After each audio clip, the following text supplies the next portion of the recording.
With change, we can restore the Canadian promise so that hard work gets you a beautiful house on a safe street under a proud flag. We can do it with hope for a change. Gentlemen, Hope thank for you for a change. very Where have I spirited heard debate that tonight. before? 2 quick points before we go. Number one of you celebrated your 60th birthday yesterday on this stage. Yves-François Blanchet, bon anniversaire. Bon anniversaire. Merci beaucoup. Merci. Bon anniversaire. Secondly, you'll notice we didn't have to change the time of this debate because the Leafs already clinched the Atlantic Division title, and therefore we didn't need to move the debate to accommodate a hockey game.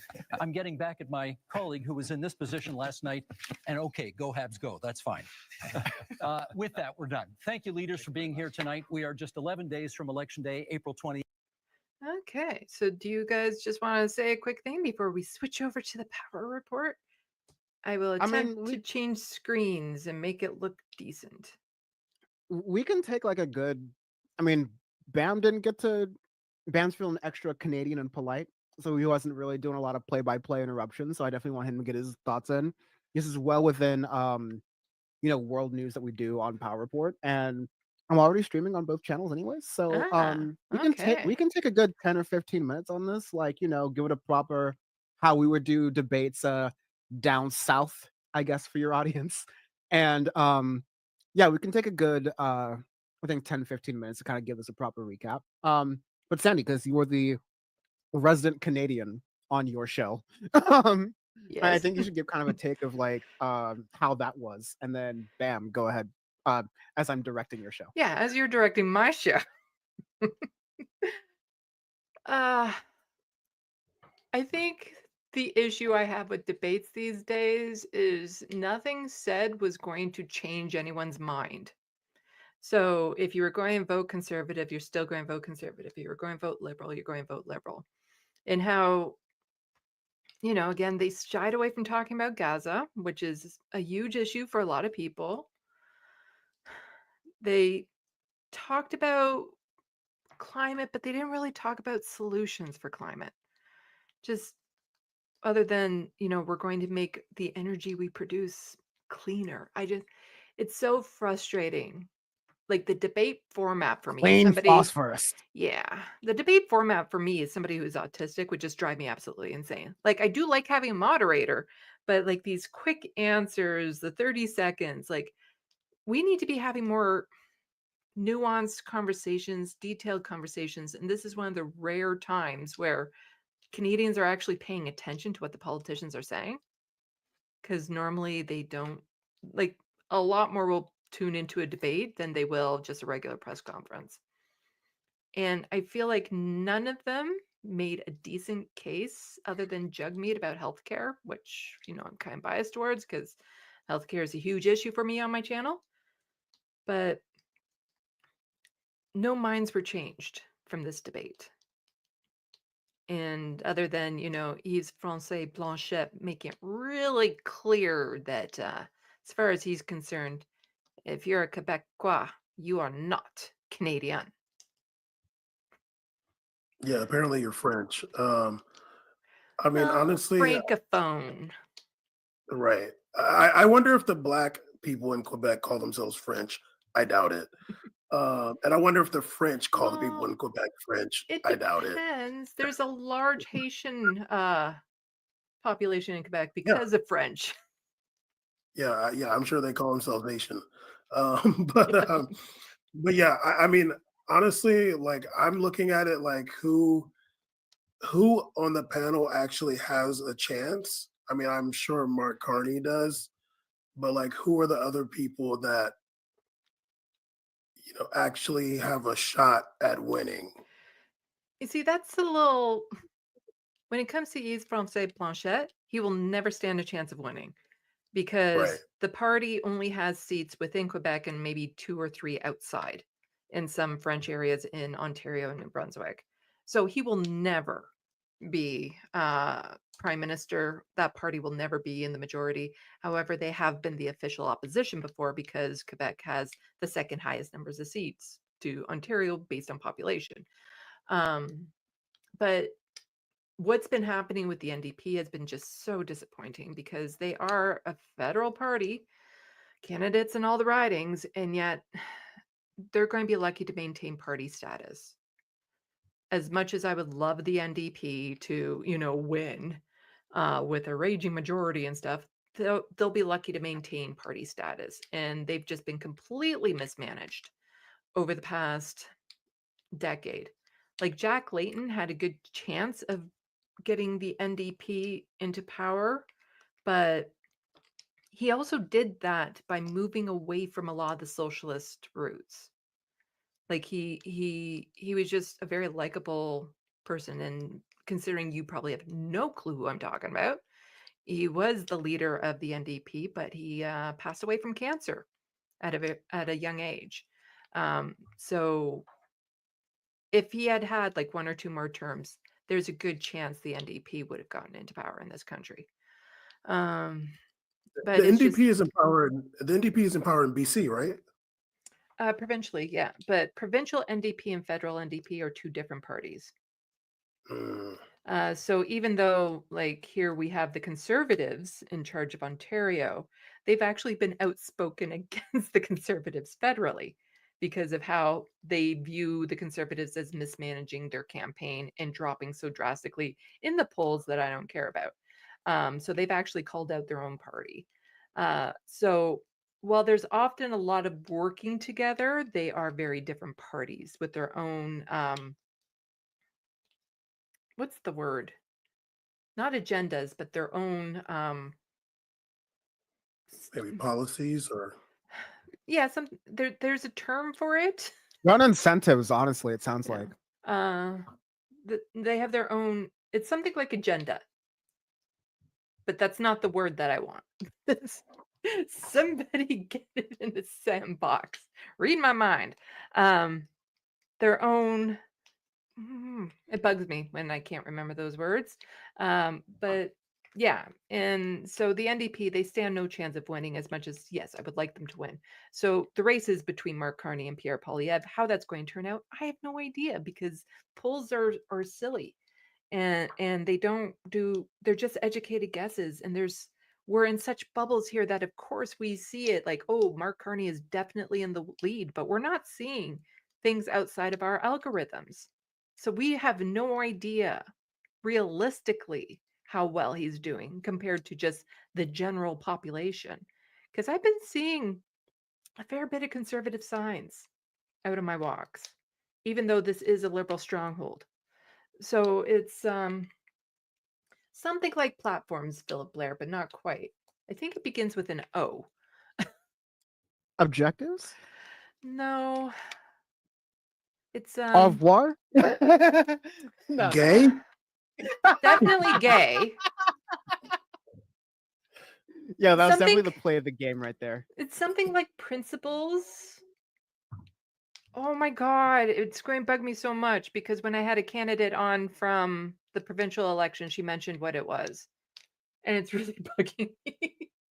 I wish I definitely saw that interview you did because it was really Mhm. good, but I don't remember the transcript off of my brain. It's just not that tight. But I think Super great. one thing to the point that what you were just saying, like there is, again, I'm coming at this from one of the most ignorant places possible. But I can at least draw parallels between the way that Carney was presenting himself, which like the first thing I said, and even like in various different ways, the people on the debate stage with him and the moderators seemed to be like, yeah, dude, you're running your gums like way too much. Like you're not getting to the point, you're going to these long diatribes, which first of all, Ken Folk.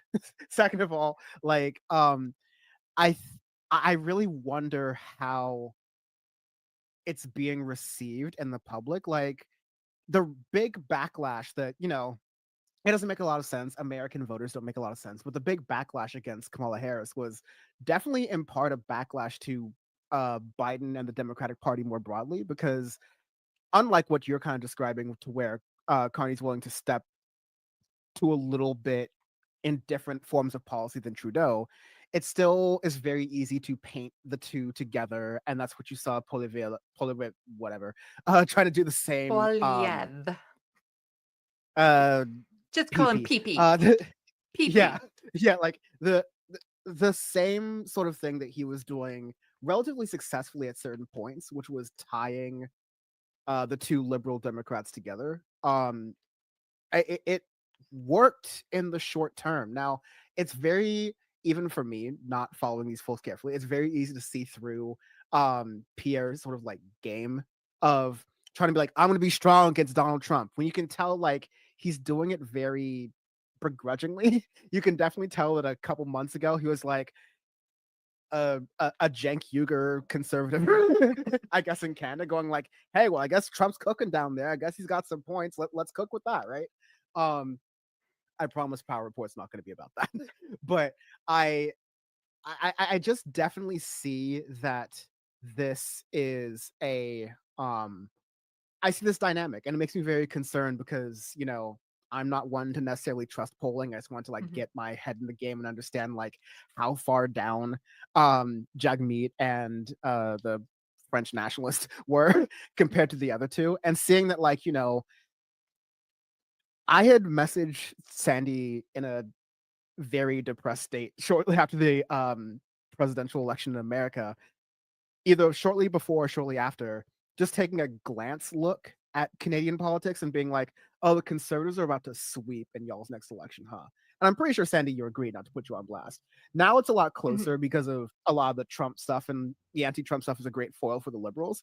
But you're seeing the same problem with the Liberals are not really that inspiring on the Canadian side. And so I all of the conditions are ripe for the sort of like upset swing that we saw Yeah. in America. It just sort of depends on like, how many steps ahead Mhm. is the Canadian public more broadly thinking about this? Because yeah, we maybe they could see, oh well, this worked on the average American participating voter.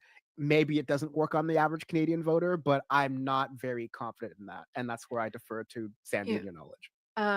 So yeah, after the American election and stuff, everything was looking like the conservatives were going to sweep up here too. And I was saying at the time, unless there's a drastic change in both the NDP and the Liberal Party, the conservatives are going to win. So there was a drastic change in the Liberal Party. And even then, I said it wouldn't necessarily guarantee a win from the Liberals. It would just increase their chances. And what I'm worried about right now is that Mark Carney is our Kamala Harris, as in when she first got into power, or into the role as candidate, there was this big sigh of relief, like, oh, A okay. honeymoon halo effect, Yeah. yeah. There was just this sigh of the relief, like, okay, now we're going to be fine. We're going to win it and stuff. And everyone got distracted and everyone got this like false sense of enthusiasm that she was going to win when she was pretty much just the same as Biden. Like there was a lot of people I saw online that were just, no, she stands a chance. She stands a chance. And then, yeah, Trump still comes in and he still wins. And I'm worried that that same thing has happened with Mark Carney, where people are like, "Oh, finally we have somebody competent who speaks well, who's smart, and all this sort of stuff." And he's just such a relief. The biggest difference is he's a white man. Also, what Trump has been doing has been driving Canadian nationalism to a point where the conservatives tied themselves to Donald Trump, and he's a really bad brand right now. So, it if Donald Trump had not done his trade war, his tariff attack on Canada, then I would say the conservatives would still win. But now it's going to be potentially a lot closer. I don't know. Like that's the thing. There's just no guarantee. You're circling a globe. I'm circling the 51st state. No, Uh, yeah, no, I think that's the X factor really fast is that how much do Canadians hate what's going on with America? And who do they think is going to be the foil to that doesn't completely roll over while also not disrupting the white Canadian status quo? Mhm. Bam, you're going to Yeah. say something. Yeah, well, like I wonder between Polyev and Carney, do you, Sandy, aside from uh, Polyev hypothetically just handing over Canada to America, but if you want, no, I'm joking. Uh, but aside from that, Do you think Polyev led Canada and a Mark Carney led Canada would be very different? Yes,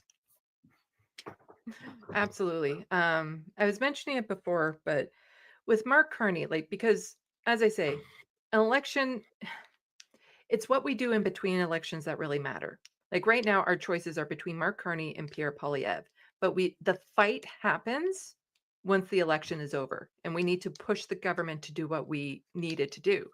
With Mark Carney, we're going to be fighting to improve the lives of Canadians.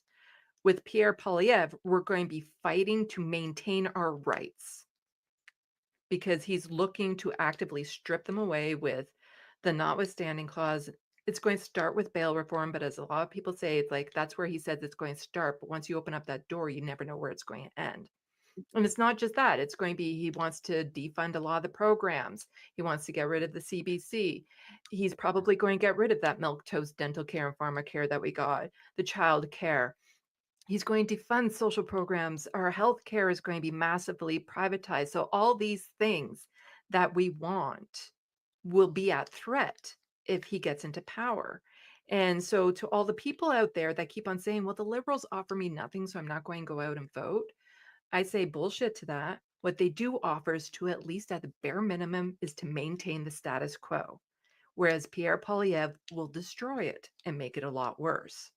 And I'd much rather maintain the status quo, as shitty as it is, to try to fight that than to be struggling as to whether or not I know that my passport will be able to maintain my gender marker. Because that is also something Pierre Poilievre will probably try to get rid of, the fact that I'm non-binary. Because he's already, done the same rhetoric around, I've only ever heard of two genders type thing. Like, our rights, queer folks will be in danger, immigrants will be in danger, people of color, indigenous peoples, oh my God, they will suffer so bad under him. Like, he has been horrifically racist towards indigenous peoples. So there's just so many things that are also ingrained in the policy that he's trying to get through that will just actively make our lives worse. Whereas with Mark Carney, again, at a bare minimum, he's going to maintain status quo. And it's not great. And, there will be some inflation. So chances are the cost of living will get slightly worse, all of that sort of stuff. But the main status quo will be maintained. And so that is a much better platform to be fighting than to be, having an anchor thrown on our ankles and trying to fight to just maintain breath. Sandy, I just want to say this. You make a lot more sense than a lot of the leftists down here. Let me tell you, because this is just common sense. And what you're saying is, like, I feel like a lot of the leftists here feel like they're selling out by saying that. Like, why don't we not make it worse, guys? Well, But for whatever reason, I felt like, you can't hardly get a leftist to say that down here. But I really appreciate you saying that. Well, I just look at the Ontario election, which affects me so personally because all the other parties pledged to double the rates of ODSP, which is our disability support, which we are, well below the poverty line. The Conservatives are only going to, keep it with inflation. There are going to be people who are going to die by the next election that had any other party been in power would be alive because of that. The housing crisis here in Ontario has just 80,000 people were in encampments last year. That's like, I did the math on it. That would have been like the 18th, 17th largest population center in this province if they were all counted as one. The amount of social murder Doug Ford is responsible for is only going to increase and get worse. So there's going to be people who are dead because some people decided to stay at home because the parties weren't offering them anything. So I damn well do vote shame when it comes to that. And with Pierre Poilievre, we're looking at a lot of the same things when it comes to our healthcare. When he wants to defund supervised consumption sites, what he plans on doing with crime and bail and all that sort of stuff, while decreasing the quality of life of people. The amount of deaths of despair will increase what he plans on doing to Indigenous peoples, and they're, undermining them in every chance he gets. Like, everything will get a lot worse under him, and people will die because of it. But, with Mark Carney, there will still be social murder, but it'll be a lot less. I feel like I also read something recently. I don't know if I ended up reading it or just saw the headline, but about I mean, I don't even know what's the correct term because it was like a little bit ago when I saw this, but about like assisted death in Canada, like the rates being very high and it being like problematic. This is something that I desperately want to do like more in-depth stream on, but like on a larger platform where it can get out to more people, because the amount of misconceptions around the MAID program, medical assistance in dying, and how nuanced that conversation is. Because you might hear something like, ooh, 5% of deaths in Canada were from this program. Yes. And the overwhelming majority of them were people with cancer in their 70s, and they shortened their lives by about 2 months. Like, it's dying with dignity. Like, I support that. But there have absolutely been cases of people who have turned to that because they couldn't get the supports they needed, like a home to live in with no chemicals, in-home care, all of that. Plus, they're also planning on including people whose sole condition is mental health. So to add that to MAID before including it in the overall Health Act is criminal to me. So it is a very nuanced conversation. It's not, but you still have to go through a process. You can't just apply for it and it be granted. You need 2 doctors to sign off. It's 3 months, or depending, if you're like terminal with cancer type thing. But yes, people can apply for MAID whose death is not in the foreseeable future because of disabilities and life has just become unbearable type thing. And there have been people who have turned to it because they could not get the supports they need. But it's nowhere near as extreme as, what a lot of the people out there try to paint it as, which I find really devalues the people who have had to turn to it, for that Right. reason. And there are, again, the vast majority of people, I think the average age is like 78 or something like that who have used it. Because there are actual stats and facts, and they will tell you how many people in track 1 used it, how many people in track 2. So track 2 is the people with disabilities, track 1 is like terminal illness. So these stats and facts do exist. But a lot of people just hear, ooh, 5% of deaths are from this. And it's like, yeah, and I would agree with the vast majority of why people turn to it in that case. So it's a very, very nuanced conversation that needs more discussion.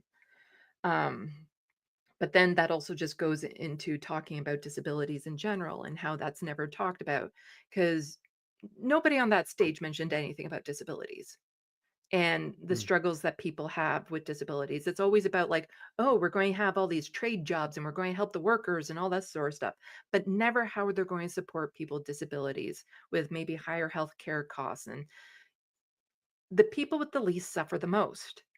And even when it comes to something as simple as climate change, it's the people who can't run are the people who die.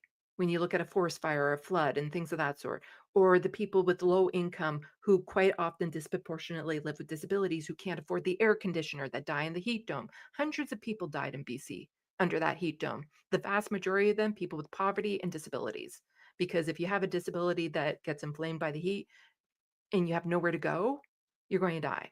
And that gets dismissed so much. And then they had the disability tax benefit, which was just a slap across the face of like, oh, the federal government has finally stepped up and done something. They've done nothing. For some people who live with disabilities, they're going to get $200 extra a month. I get $1,400 a month from disability. Average rent in this area for a 1-bedroom apartment is about $1,600. So That no, yeah, just like I I guess like my last question, Bam, if you had like a last one after this, feel free to go ahead. But like I think first of all, we're dual streaming on my Mhm. stream. So Yeah. if you for So some reason so are for watching some on my stream, reason, if Dan starts getting really bossy on my show, no. I meant to say that if for some reason you are watching because I stream on Mhm. Twitter, the loveliest site on the internet, and YouTube and Twitch. If for some reason you don't know who Sandee Lovas left in the box is, and all of Sandee's great coverage on um disability rights and healthcare and just like Canadian politics in general, youtube.com/left of the box. Please check Sandee out. I think the thing that I was thinking about a lot was, especially in the wake of, Bam's like really astute comments. I was about to say something very similar about like us, Bam and I kind of like reflecting on what the American left and the online American left, what role it has in this very fascistic moment that we're experiencing in the United States. It's really at least grounded for me what the place is for the left, like in one accepting that it is for now due to a lot of systemic issues, because definitely not the policies, but a lot of systemic issues are in the minority as far as representation in government. um what is the role of the left? And so I see Jack Meat on stage there, and I think it's good and it makes sense that he went on the attack for someone like Carney, right? Also, he's basically the Jill Stein of Canada right now when it comes to what thing, right? Like, his 8% could be, if sorry to bring in polls on this, but if I'm gonna be like American poll brain here, his 8% could potentially be considered what Americans would say as a spoiler candidate for Pierre if he wins, right? So I think like, is there a role for and I don't fully believe this. I'm just kind of playing like Mhm. dumbass American slash devil's advocate here. But not, devil's advocate just for the point, but kind of just like for my own understanding and maybe for the understanding of an American audience. But like, do you think the value for Jagmeet is to like ride this balance between, well, hey, here's how much, further populist left you could go and actually appeal to more people and excite more people about a shared mission that in a parliamentary system, the NDP and the Liberal Democrats could like possibly unite on? Versus do you think it helps for him to play that, I hate to use the term, but like spoiler row or spoiler role where he is, hitting on as far as he's willing to go, which at least in that debate, I'm like, not far enough, boss. Especially if you're like going for broke, like you can go so much harder on that stage and at least like set yourself up for something like an I told you so tour, like Bernie and AOC and Maxwell Frost are doing right now. Mhm. But to me, it's like you either go hard in the paint on the things you stand on, or you strategically go, I'm going to lift this person up and then try to cash in that benefit once, the dust settles in that Mhm. magical 1 week meeting that all of the leaders of the parties are going to do anyways. Mhm. Dumbest question ever. So I think like, what do you think is the best strategy, especially from the because you don't like polls? I assume that because you don't like polls, you have a better sense of like what is on the ground in what, working class non-loving to work factory jobs Canadians really feel about things. Yeah, what do you think is the better strategy for the NDP on the national Mhm. level? And do you think that Jagmeet is meeting that moment? And if not, are there any politicians that we should be looking out for who might succeed Jagmeet with a little bit a better energy? Yeah. So here they often talk about vote splitting, and that can be an issue sometimes, but it's not a toggle so much between the NDP and the Conservatives versus the Liberals and the Conservatives usually toggle more between each other. Um, and if they get more votes and the Liberals are in a minority position, then they actually have power to push through the milquetoast dental care and pharmacare we have. And I really wish that they would quit calling it just that, because the dental care is very, means tested restricted. The pharmacare was for birth control and diabetic medication. And that's it.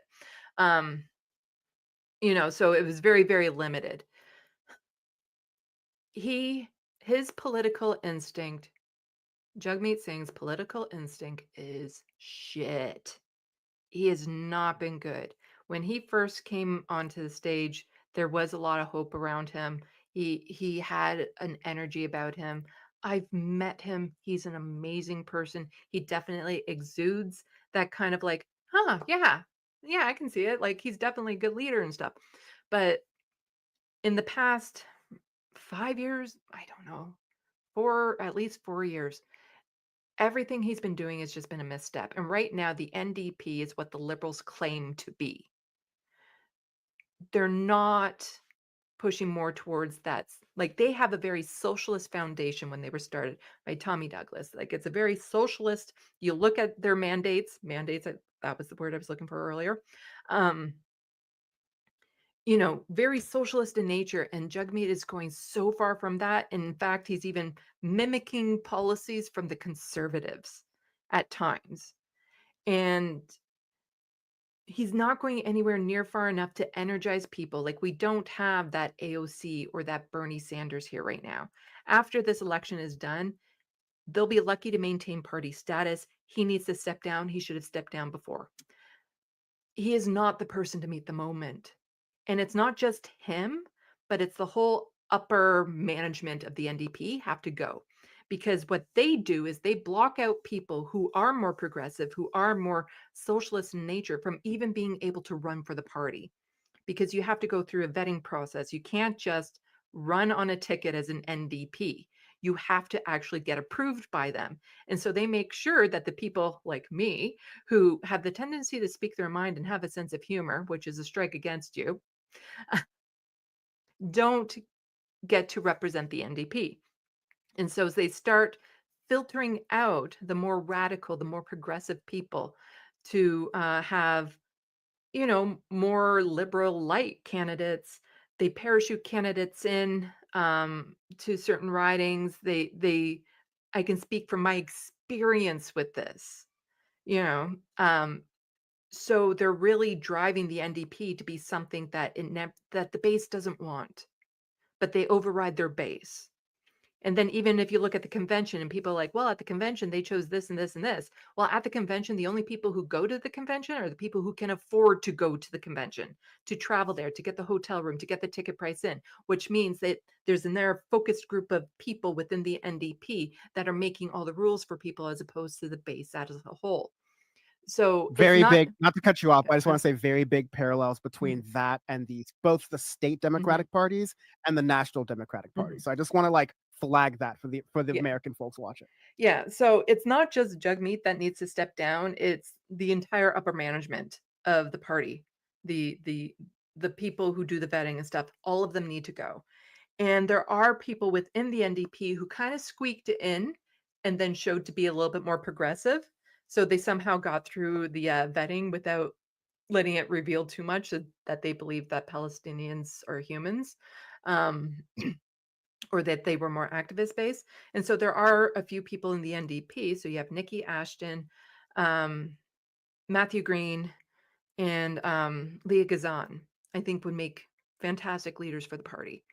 A lot of people will say Charlie Angus, but he's already said that he's retiring. I don't believe he's running. And he had a much more of Jack Layton vibe about him when it comes to popularity. But when it comes to the policies that people want to see, it's Matthew Green, Leah Gazan, Nikki Ashton that really have been fighting for it. And like Matthew Green has gone to support the protesters at the university encampments. He's wearing a keffiyeh on the House floor. Nikki Gazan and I think Leah Gazan and Nikki Ashton both fight for like universal basic income, better healthcare and rights. Like any one of those three would make a far better leader, but it can't just be the leader. It has to be the upper management of the NDP too, if they ever want to see change. And I think the people want it. Like that's the thing, they want it. They want, don't just talk about building more homes, talk about socialized housing. Like take that extra step. Talk about, doing that thing where the government takes away property. What's it called? Where they usurp Eminent domain. Yeah, eminent domain. We're in a housing crisis. Eminent domain. There's lots of empty homes that are just being, traded around as investments. Take them, I make them into I look housing. at I look at New York City because I happen to be looking at real estate there. And I'm amazed in the northeast part of the country how many like old hospital buildings, warehouses, things of that nature have been turned into mixed use, medium to massive density housing in a Mhm, lot of different places. And they make it work. It's been retrofitted from the outside in. So like mhm, it's a little bit nicer than a hospital or an yeah. abandoned warehouse, right? And like LA's got nothing but abandoned hospitals and warehouses. Yeah, like, Like it's not just there's so much potential there, but Mhm, you need to get past this sort of like government thing. And I see this in little bits and just a little bit of Canadian politics I've been exposed to, thanks to you, Sandy. And also what I know very well and closely from American politics is there's this Stockholm syndrome of capitalism. This belief that, oh no, but if the government were to take over housing, like the New York housing department, right? Like that would be socialist. We can't do that. Even though Bernie Sanders grew up in like tenement housing, the early like form of New York public housing, which isn't beautiful, but like it is keeping people off the streets. When you're seeing just today stories of people who work jobs in New York City, they make $50,000 a year, which like when I was starting out my career out of college, like not to date myself, but within this decade pretty much like that was a good starting salary. But the fact is in New York you can be working 40 hours 50 hours making a salary like that, and you gotta live in a homeless shelter or you're on the mhm, streets. And that's just insane. You should not, the bare minimum should be whatever it costs, whatever it takes, whether the wage needs to go up, the housing prices need to come down, whether the housing stock needs to increase. I think it's some combination of all these things. But it's not just one of these things. mhm. Like some of the liberals that were suggesting that, like, oh, if we just increase the stock of housing, that'll be easier. But it's doing all these things and not being afraid of government intervention and not calling that, communist or Chinese or whatever. By the way, who doesn't have a housing crisis? Who has the opposite of a housing crisis? Like also empty homes that more people need to live in? China, because they do so-called central planning, but it's really government investing. Like I Mhm. always quote Mariana Mazzucato in America, or I don't know if she's American, right? I think she's European, but she's framed it as the entrepreneurial state, which is like how I like red pill my conservative or like libertarian friends to be like, okay, don't think of it as central planning. Think of the government as a venture capital firm, and they want something back for what they invest in. And think of it like that. And because their, analogies are so weak, like I've been able to convince the more like college educated stupid people about this stuff. But I think that you don't need to be college educated or like understand these things. If you understand the material conditions of like not being able to afford to make ends meet while you're working every hour of the day and the rest barely sleeping and barely spending time with friends and family, if you see these opportunities where healthcare is expanded, housing is improved, housing is available and affordable, then call it central plan, call Mhm. it call it Billy Bob Thornton, call it Bloc Québécois, like whatever, like do whatever, people will like it. Mhm. Um, Yeah, yes, it's so frustrating because all they do is talk about building homes, which just, puts money in the pockets of the developers. Like even the deeply affordable homes that he's talking about means subsidies to these developers to help cover that cost. No, we can't wait. Like I said, social murder is still a problem under the liberals. We need more housing faster than what they're promising to build. And if you just simply renovate a lot of these empty buildings that are already existing and take over a lot of these empty houses that already exist, we could drastically increase the amount of housing that is available. And this could happen within years, not decades. absolutely. Well, thank you for Mhm. inviting Bam and Yeah. I Well, I on super for this appreciate effort. it. I knew this was going to be a super long day for you guys by coming on to do Canadian analysis of the You know how much debate. overtime I got to pay Bam with the tariffs? Like, It's- Yeah, thank you for having us. I'm always happy to join. Mhm. I got honorary Canadian status in 2014, so don't Oh, play with me. oh, really? What's the capital? Yeah, real okay, Sandy. I passed every single one. It's Ottawa. I my friend Okay. my, my friend from my friend from Red Deer, right in between Calgary and Edmonton, gave me my honorary Canadian status a decade ago. My C word. Okay, so as for me, I think my next live stream will probably be, I'll be aiming for that Sunday evening again for my news breakdown and everything. Power Report is on right after this. I also have links to all Dan's stuff in the description box below. Not to mention, this should automatically redirect to the Power Report. I think I've set it up properly. It's my first time doing it. Yes. And so Yeah, I think some of your mods may have helped a little bit as well. Yeah. I will note that we'll do a little bit. Usually I have like a cold open for Power Report. I'll give Mhm. like a 2-minute, like, rejiggering break for Bam and I. Mhm. But yeah, we'll start the show at about 40 after. So if you see some hold music, like stay there, stay Yeah. put, maybe get up, maybe take a breather after you realize how ridiculous North America is, except for Claudia Scheinbaum. You stay slaying, Queen. But yeah, we will be there soon. And if something doesn't work out, youtube.com/Dan from the internet, youtube.com/left of the box. Good luck, friend. Good luck. Yeah. So bye. All right. Peace.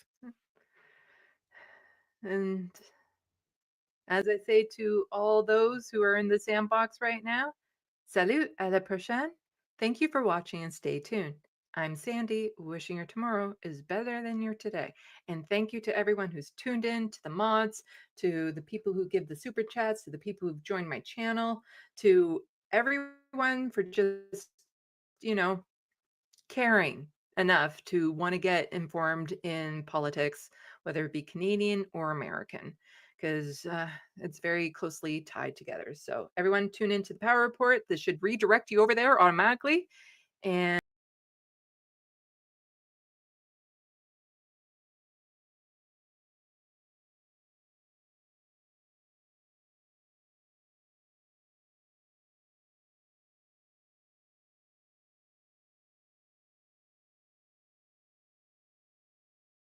doing a news show, and that is what happened in the news. Everything's computer. N-word.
show, and that is what happened in the news. Everything's computer. Love Tesla. I love Tesla. I love Tesla.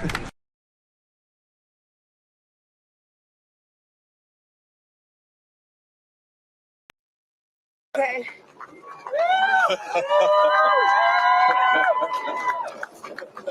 Katie. I feel super connected to love. So connected to love. I think this experience has shown me you never know how much love you can pull out of you, like how much love you have to give, and how loved you are until the day you launch. That I believe is Katy Perry, who once called me the N-word at a Grammys party. Hello, humans. This is your Power Report for today, the 17th of April, 2025. I am Dan from the internet. I'm Bam. Dan's drinking a lot of ice in that Long Island iced tea. I bring the ice, baby. Stories. We just got off of some great coverage with Sandee Lovas of Left of the Box on some Canadian politics. Good to keep abreast of the folks up north, especially the Quebecois, who basically consider us to be Mexicans, which is just so funny. It's like every single time I'm like, oh, y'all, those people, as in, to be clear, in California, like I very much know that in the city that is basically called King of the Angels, like Pueblo de Los Angeles, La Reina, whatever, I understand what time it is, right? It is to say though, it is nice to be kind of like put in my place, as liberal as that sounds, to be like, oh, that's how the Canadians think of us. Good, frankly. But yeah, we've got a lot going on. There's going to be some, somewhat international news that definitely touches on what is happening in the United States. But we started with a lot of, a whole international segment on Canada. I want to get to the big story that definitely has both global and national implications. I am, of course, talking about Bam's picks for the NBA play-in. No. I'm talking about El Salvador and Bukele and Donald Trump and the refusal to return Kilmar Abrego Garcia to the White House. I'm sorry, to America. Both, the White House would work, although that might be like a do not pass go, do not collect $200 scenario. I have been particularly angry by a lot of things this week, more so than usual, which is, as Power Report guests know, it's a good thing I have my tea. But I don't know, I tend to, all kidding aside, because I know what I'm about to say, right?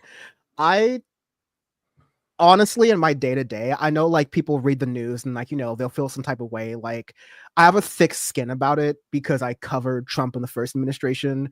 I warned about all these things. A lot of people didn't listen. I kind of just got jaded and built up a kind of thicker skin because of that. And so as a result, reading a lot of the things that are happening during the second Trump administration, we interviewed so many people about what was likely to happen during a second Trump administration. That's what we were warning about. That's why Bam and I were, reluctant supporters of Biden and reluctant supporters of Kamala after that, right? But I say all that to say the feeling that I had with, this case surrounding Abrego Garcia has actually started to affect my mood outside of covering politics.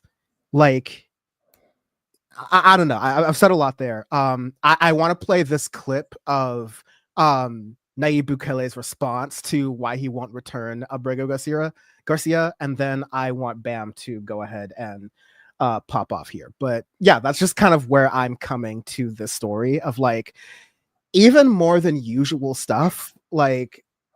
This has got me fucking hot, honestly. So here we go. Do you plan to return him? Unfortunately, the audio is kind of quiet, but it's saying like some reporter asked, "So are you going to return him?" And he's saying in response like, "How can I smuggle him back to the country? Like, what do you want me to do?" How can I smuggle? How can I return him to the United States? Like, I smuggle him into the United States. What do I do? Of course, I'm not going to do it. It's like, I mean, the question is preposterous. How can I smuggle a terrorist into the United States? I don't have the power to return him to the United States. You can release him inside El Salvador. Yeah, but I'm not releasing. I mean, we're not very fond of releasing terrorists into our country. I mean, we just turned. Reporter asks, "So you could release him into El Salvador?" He's like, "Well, I'm not really fond of releasing terrorists into El Salvador." Meanwhile, like, there's nothing in court because you could be gangster in a press conference, you could be gangster on Fox News, you could lie in public. It turns out in court, there's consequences for that, and it really hurts your case. And Trump's lawyers were like, "We made a boo boo. We made an oopsie. We weren't supposed to actually deport this father of 3 children with special needs from the state of New Jersey. Like we weren't gonna, explode him loitering outside of a Home Depot looking for work and say because of that, therefore you're MS-13. We're supposed to hide the racism a little bit. I mean, like, we they admitted in court that it was a lie. But let me finish this clip. The murder capital of the world, to the safest country of the Western Hemisphere, and you want us to go back into the releasing criminals so we can go back to being the murder capital of the world. And that's not going to happen. Props on him for the multilingual lying. Bam, go ahead. No, honestly, like, I think I felt similar to you. Like, it was kind of like, for lack of better terms, like another news story, another like story of what Trump is doing. I think it pissed me off more when I saw him say that. Like, it's just really sickening. He's so arrogant and smug to just turn around and call somebody a terrorist that has no, like, not, forget a link to terrorism. Like, we're over here making like Al Qaeda jokes and shit and Osama bin Laden jokes. This guy probably never even done that. Like, this guy is like a clean slate, no criminal record ever. And all of a sudden, because this fool from El Salvador, who, let me chill, is like, because his freaking like slave master Donald Trump, he's getting, oh my God, America, somebody in America loves me, let me just like kiss his ass. He's gonna call him a terrorist. This guy Bukele, I've had my eyes on him for a while.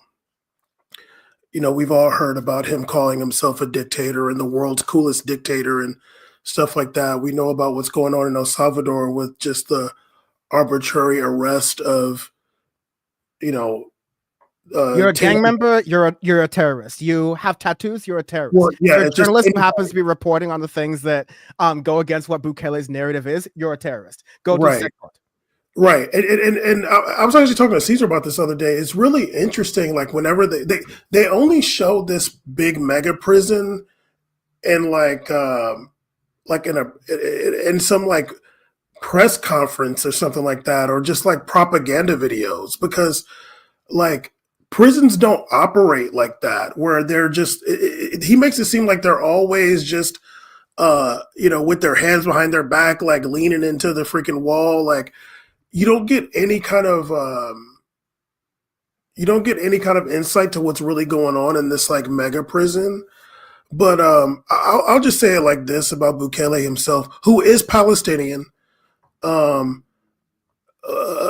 long list from the DJ Khaled school of Palestinians, by the way. Yeah, or worse. There, for anybody who may not know, how many people has DJ Khaled put into prison? Bam. Let's just right. Let's just go ban for ban here real quick. Right. For anybody who might not know, there have been many presidents of Arab descent in Central and South America. I think Ecuador had back-to-back at one time. This guy is just such a coon to the right. Like you're such like a sellout. Like you remind me of like the African leaders that the CIA would prop up. Like you are just like trying so hard to be accepted by the right wing of the world that you are willing to completely just turn your country, which was devastated by America, completely into like, oh look what I'm willing to do for you guys. Like, look, I will treat my own people here terribly for you to accept me, so I can be crypto king and I can get invited to sit next to the American president. It's really embarrassing. Just on that crypto thing really quickly because it's going underreported because I mean the humanitarian crisis is an issue, and I want to play a couple minutes of a podcast that gives a lot more detail for folks about you know, Bukele's real deal and what goes against his public persona. I'll read some comments in a moment too. But Bukele's public persona, yeah, like Bam said, he's supposed to be like the world's coolest dictator, quote unquote, which is, it's very like Elon Musk style of humor. It's a techno libertarian, like plutocrat style humor of like, isn't it fun, the thing that like every history class in modern post-Renaissance society has taught against? Like, does that make me cool and fun? And it does sound cool and fun to perverts and sickos with a lot of money, especially in the United States, but across the world. That's where you saw Naomi Klein wrote a good thing, an evolution of the idea of the shock doctrine for disaster capitalism, of what happened to Puerto Rico when the big hurricane hit there. And while Trump was windmill dunking paper towels to people who needed them in that photo op, crypto mania, great times, right? Crypto bros were coming in and going like, let's save the economy of Puerto Rico, which is an American territory. So like they're on the US dollar. Their economy is like, we could be doing a lot more for Puerto Rico, especially considering they have like less rights than Washington DC even as a territory. But to say that their economy is like in the gutter, like it's one of the easier problems to fix in North America and in the West Indies. But like all these crypto money came in. The same thing you're seeing with Argentina on Javier Milei.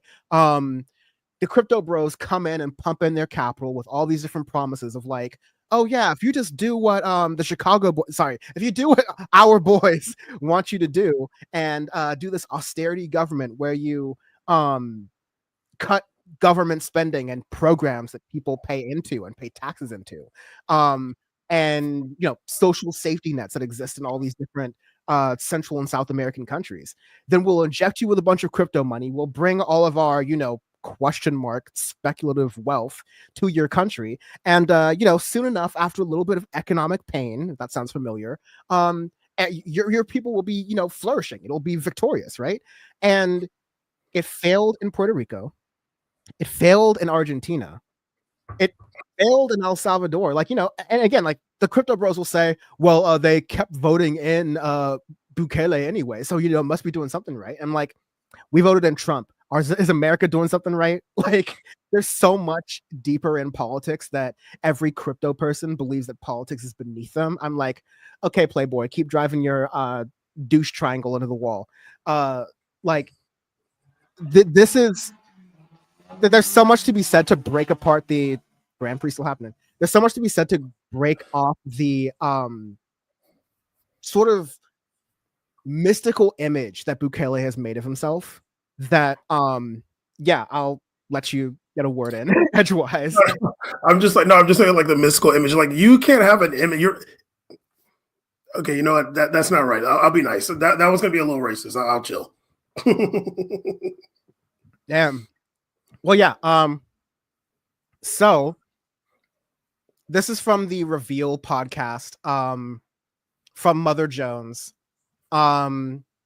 One of the folks being interviewed is Carlos Dada, the co-founder of El Faro, which is a Salvadorian investigative news outlet. And this is audio only, so we'll be thugging it out with that. But this gives a lot of detail, this segment, and I would really appreciate this. There's a smaller version of this information on Democracy Now!, but I think this really tells the real tale to sort of break down that mysticism behind Bukele and all these sort of, crypto bros knowing, and the billionaires knowing what's going on with society. Because I think we all inherently know this, but I want to give y'all ammo, actually. So before you say that, I just want to say this really fast. They had a civil war in El Salvador in the 80s. It was terrible. And there's a legacy of freedom fighters there. Father Romero was a Catholic priest from like the liberation theology. And if anybody wants to know about like that, you can look up what he went through down there. He was killed. And also like the School of Americas, which is a big thing down there too. But yeah, go ahead and play it. There was a recent Majority Report interview that I did like that Emma did, shout out to her, where she interviewed someone who was Salvadoran, grew up in San Francisco, and got involved with some of those movements and considers himself openly to be like a guerrilla fighter and fighting during those times. And so speaks to that especially at this point of America, very much personal danger to himself. But there's a lot of great history there that I encourage folks to get into. But this is just scratching the surface, but it's very important. So we'll start with this. Your compassion today will make a life-saving difference. Go to unrefugees.org/ to everyone. If you can revealnews.org. This is Reveal. I'm Al Letson.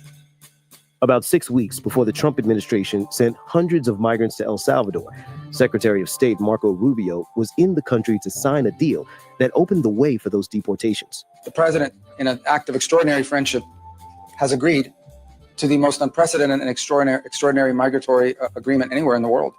Rubio is talking about President Nayib Bukele, who once called himself the world's coolest dictator.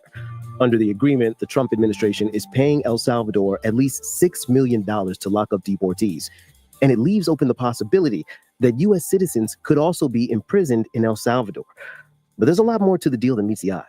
That's according to reporting from El Faro, the Salvadorian investigative news outlet, where Carlos Dada is the co-founder. And he's here with me today. Carlos, it's so nice to have you back on the show. Thank you. It's nice to be here. So I want to start by asking you about this mega prison, CCOT. It was built after Bukele declared a state of emergency in 2022 to deal with violent gangs, which were controlling large parts of the country. The government suspended some civil liberties, including the right to due process. Now, given all of this, what are the conditions like in that prison? This mega prison is a poster child of our prison system. It's a high security prison built allegedly to exclusively hold gang members. It has been heavily used by Bukele's propaganda machine, producing, as you might have seen, highly professional videos in which every single image is meticulously taken care of. So if you see something from that prison, it is because the regime wants you to see it. Some people have described this mega prison as... I'll pause it right there because I see Bam nodding. You're on mute. That's what I was just saying. Like all the images or videos, they're so like manufactured. Like take a camera at chow time or something like that. Like let's see what it actually looks like. It's like even more than meets the eye, obviously, but it's like there's something so sinister about that where it's just photo ops, like Homeboy was saying. Yeah, and I do want to. I'm not going to go back into the recording. Because I already have it on 1.2 times speed and we're pausing anyways. But like, listen, Bukele gets into office. He says, America's got too much crime. We're controlled by gangs and we're going to suspend due process. We're going to suspend the normal ways of doing things. We're going to declare a state of emergency. He's going to expand his powers. Again, the cool dictator, but there's still the dictator there. And he's just going to round people up and send them to jail. Now, every night we go to sleep, and I hate to exaggerate and fearmonger like this, but like every night we go to sleep, we got to pray to whatever existing or non-existing deity that we choose, or deities, right? That we don't wake up and see the news alert that Donald Trump has declared a state of emergency or has declared martial law. because it's already pretty much like rapper-rooney right now. But once he does that, and I have this prediction about this summer being like, a hotbed of protests and activism, just because Republicans are pissed. There are people, a lot of other leftist shows have covered this, where there are town halls where Republicans are getting screamed at by Republicans, by white boomers, saying, free Abrego Garcia. And I'm like, y'all about to see some protests this summer. People gonna have time. They're gonna come out with their kids. And once, Trump tries to flex and do what he did during 2020, when he had less power and was wiling less and had fewer yes men around him than he did even right now, when he sent the National Guard to his liberal bugaboo cities, and if that National Guard chooses Trump over the Constitution, it's gonna get real ugly. And everything that was mentioned about Bukele just right there. The only thing that has not already happened, because suspension of due process has happened, you have British citizens who are traveling in the United States trying to get through Canada, and they get sent to a Geo Group prison in the Pacific Northwest. White women from Britain are getting put in Geo Group prisons. We are already there. All we need to do is wake up one morning and Donald Trump has declared martial law. I said, and not to be that lefty, but go ahead. I'll just really fast, not to be that lefty, but a power report saying I had around this time in 2024 was the fascism is already here. Joe Biden was also threatening, actions against pro-Palestinian protesters, calling schools that were allowing these protests, and allowing is a strong phrase, calling them anti-Semitic. So not only are the Democrats' hands not unbloodied for their collective inaction in this moment, but their collective inaction when Joe Biden was doing it is also paying dividends for the uber fascists that are in the Trump administration right now. Bam. It'll be really funny if Trump does declare martial law, because like 20 plus years of Alex Jones saying every president was going to declare martial law. And this one, if this one happens, he'll be cheering it on in his electric car, Cybertruck. As basically a black hole. Is that accurate? I think it is a good description. No one can enter this prison. Relatives of the prisoners cannot visit them. They are not allowed to receive anything from outside. I will note that, I didn't expect much from this to happen, but Chris Murphy went down. He, it makes sense for him because he's the senator from New Jersey. Abrego Garcia was last in New Jersey at this time. Cory Booker is doing a separate trip down to El Salvador, but Chris Murphy was not allowed into Secot. I think this is another really quick criticism of the Democrats. If y'all were serious about this and not just angling for your own respective careers, you would have all just gone together as a group. Because Chris Murphy doing a selfie, and then Cory Booker doing a selfie, and then Maxwell Frost doing a selfie, and all of you getting denied out of there. No, they're telling you, just like Bam said, and just like what Carlos Dada from El Faro in El Salvador said, Secot is 90% a death camp, 10% a Hollywood set. When Krusty Noam does all of those, well-lit, poor trigger discipline photos with the guns and all the guards, they are doing a photo op. So what Democrats do is everyone with a spine in the Democratic Party and the Senate and the House, you all go together as a group. And when, not if, when y'all are not let into Secot because no one gets in, you hold a press conference right there. You invite all the press, you have everyone cut to it, and you go, these are, the checks and balances standing right behind me. We're going to try to get this, he's not an American citizen, but he's a legal resident of the United States because he was allowed to be in the United States. Specifically, his deportation hold was to not send him to El Salvador, because the judge in his first case realized that if he was sent to El Salvador, he was probably going to get cut up. The Trump administration did that anyways and said, oh, sorry, once it's on one of the planes we bought, we have no control over that. Oh, sorry, once it's in the jurisdiction of the prison we're paying for. We have no control over that. We're not racists. In fact, yeah, they're gaslighting and saying, why is the left so concerned about this terrorist as though he's a father with 3 children and a wife at home? Let me continue. Outside. According to President Bukele, they don't see the light of the sun ever, and they are kept behind bars for most of the day. This is what we know from the Salvadoran authorities, because we cannot enter this prison. And right now, this situation is not exceptional. It's the same situation for the other 32 prisons. It sounds like from your reporting, the director of this prison system is somewhat notorious. The director of the Salvadoran prison system, a man called Osiris Luna, has been sanctioned by the US State Department and also by the Treasury Department. Even the El Salvador Police Intelligence Unit has described him as an important piece of a criminal organization that distributes drugs. His administration of the prison system. The administrator of the prison system has been flagged by the US government and the Salvadoran government as a drug runner for the gangs. But no, Bukele's cleaning up the whole situation. Don't worry about it. Don't worry about it. I wish I could tell you it didn't get worse. System has brought back systematic torture to our prisons, something we thought was part of our most painful past. One thing that El Faro reported is it wasn't just Venezuelans who were deported to El Salvador. Who else was on those planes? As far as we know, there are at least 4 different categories of people that came in those first 3 flights. 1, Venezuelan suspects of belonging to the Tren de Aragua crime organization. 2, Venezuelan undocumented migrants completely unrelated to this criminal organization. 3, Salvadoran undocumented migrants. And 4 Salvadoran members of the MS-13 gang, including at least 1 gang boss who was preparing to stand trial in the United States. And I gather this is important because of reporting El Faro did about Bukele and the deal he made with the MS-13 gang. That's right. Bukele made a secret agreement. Stop there.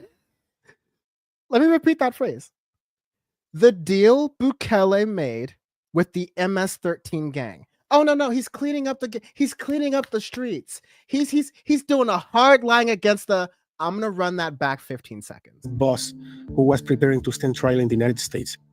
And I gather this is important because of reporting El Faro did about Bukele and the deal he made with the MS-13 gang. That's right. Bukele made a secret agreement with the gangs 5 years ago that helped his party win elections.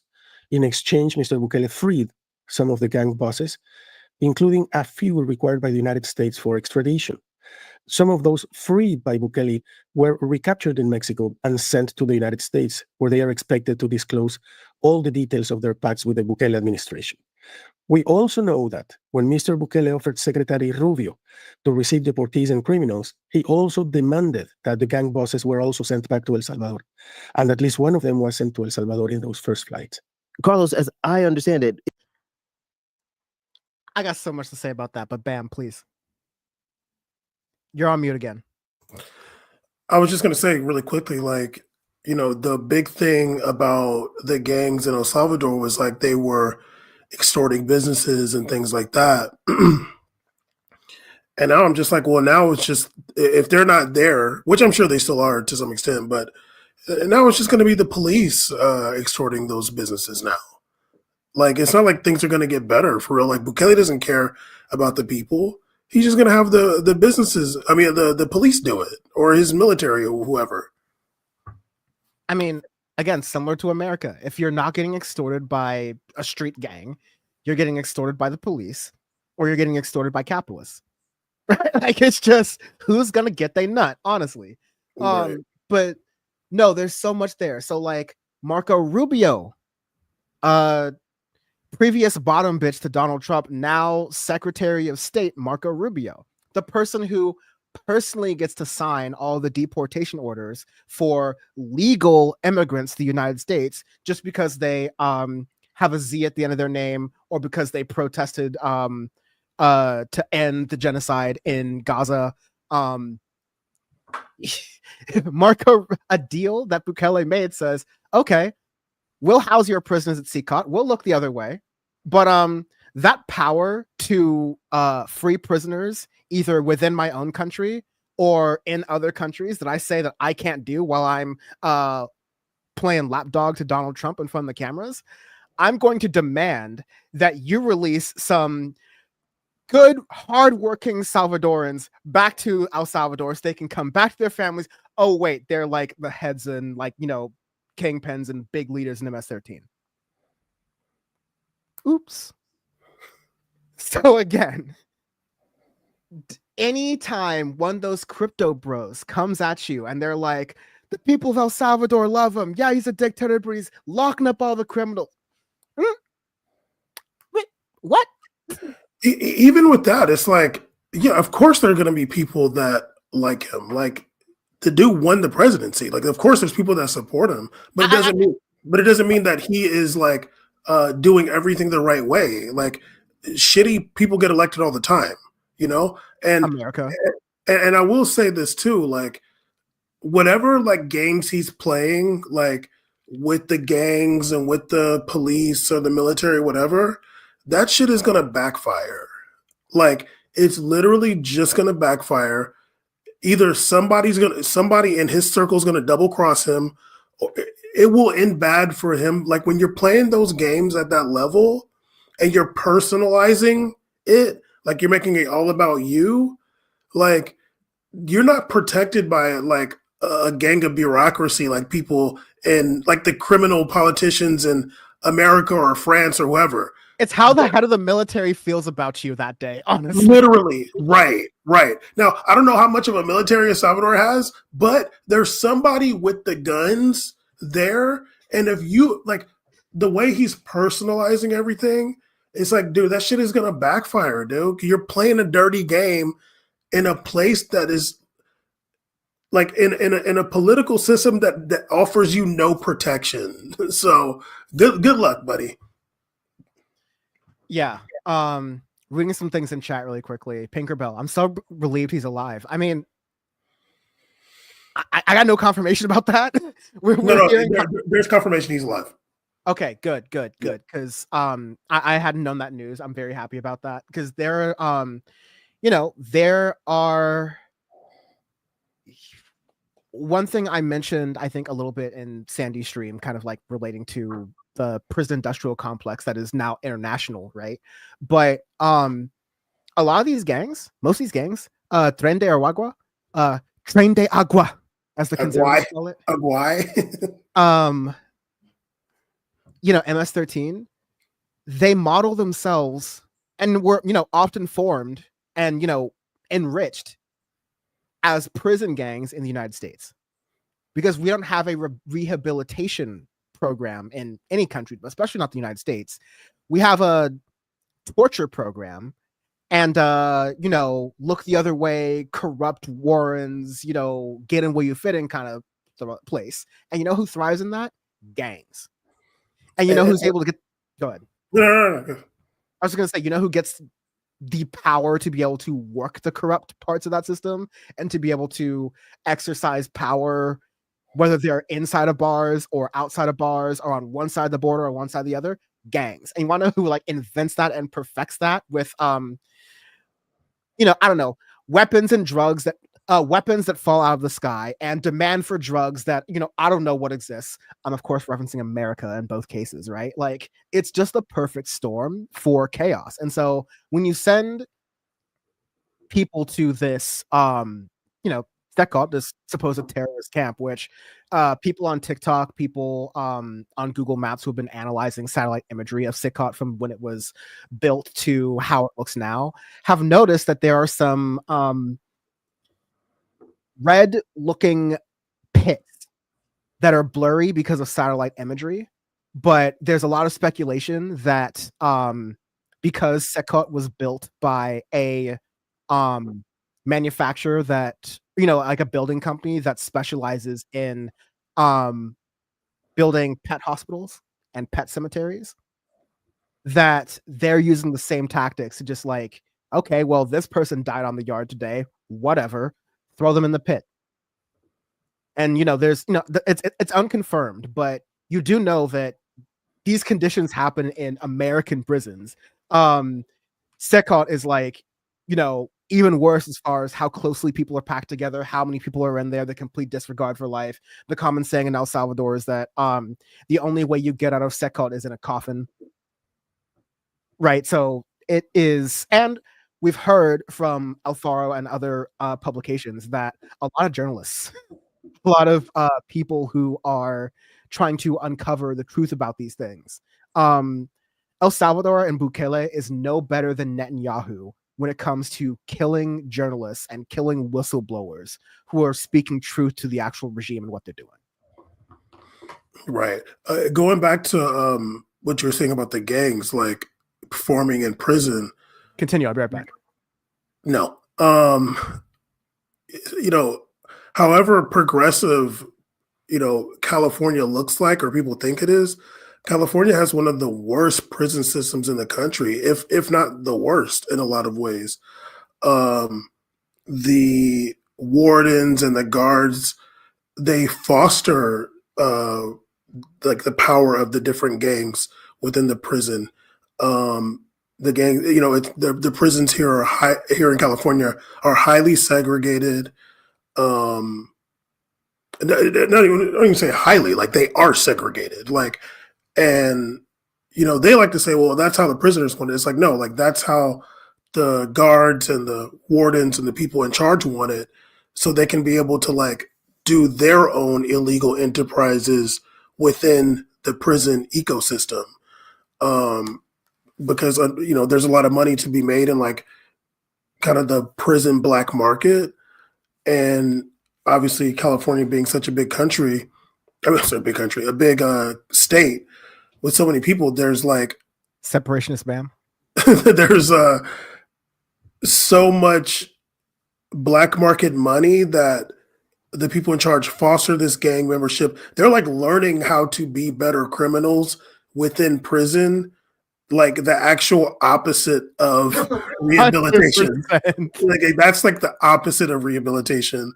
And I mean, I think I would imagine at this point we all have seen people in prison that have YouTube channels, got TikToks, and they're doing their thing within the prison. They got life and all kinds of shit.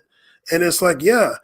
Oh, how do they get the phones? How do they have Wi-Fi? It's because phones in jail cost $5 racks. You get a phone in jail, this guard is making a sweet income off of giving prisoners phones and stuff like that. So yeah, it is the MS-13 has a whole history, but yeah, this connection between the street gangs and the prison atmosphere is pretty interconnected. And as we're finding it, just like in America, you can be cynical or just, aware, where you see that the perpetuation of these conditions keeps, the Geo Group and all these other private prison industries and, all these different things. It keeps them going. It gives them a justification to exist. It makes it so more prisons can be built with U.S. taxpayer money, right? You just see it even more directly where the mob boss president, dictator of El Salvador, is dealing with the literal mob bosses and is using international leverage to do so. Again, Marco Bukele is accepting legal and documented and undocumented people inside of America. Bukele is accepting them into his prison for two reasons. On two conditions. One, the United States helps pay for the El Salvadoran prison industrial complex because those, the crypto money is not paying for the prisons. A speculative asset can't buy real things. Interesting. And number two, he specified to Marco Rubio that you're going to bring some people from MS-13 back and we're going to free them. And not, just some random street level grunts, the bigwigs. As was just reported on here, one of the bigwigs was on that first flight back to El Salvador. And it wasn't to come back to Secot. No, it was not. It's part of, and it's like part of. I want to continue playing this, but like it's part of the game Bam is playing, where it's like, oh, you want to be the guy who wants to have your cake and eat it too, Bukele. You want to be the guy who is liberating your people from the gangs and making deal with the gang lords. Buddy, I don't know if you've been alive for the past 4 seasons, 4 decades worth of Central and South American politics, but that don't end sweet. That does not end sweet. It never works. At least in defense of Javier Milei, a sentence I almost never want to say again. I definitely never want to say again. I haven't heard anything about his gang dealings. He's just going straight down. Like he's taking that IMF money like any good South American leader would. Right. And he's not like he's dealing with the legal gangs. He's not messing with the illegal gangs. They're like IMF is just going to be mad if you actually pay the loan back. They're like, no, we want that interest. Literally. Also demanded that the gang bosses were also sent back to El Salvador. And at least one of them was sent to El Salvador in those first flights. Carlos, as I understand it, it was El Salvador's ambassador to the U.S. who said Bukele asked for those gang leaders to be deported.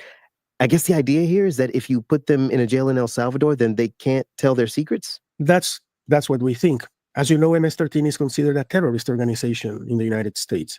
If the trial in New York proves Mr. Bukele's deals with them, it could potentially be very damaging, since it would mean that he had illegal deals with a terrorist organization and also illegally freed some of the terrorist organization leaders. So what happened to the charges? Can you imagine if Secretary of State Hillary Clinton, under Obama, had released people from Guantanamo Bay who were alleged to have done 9/11?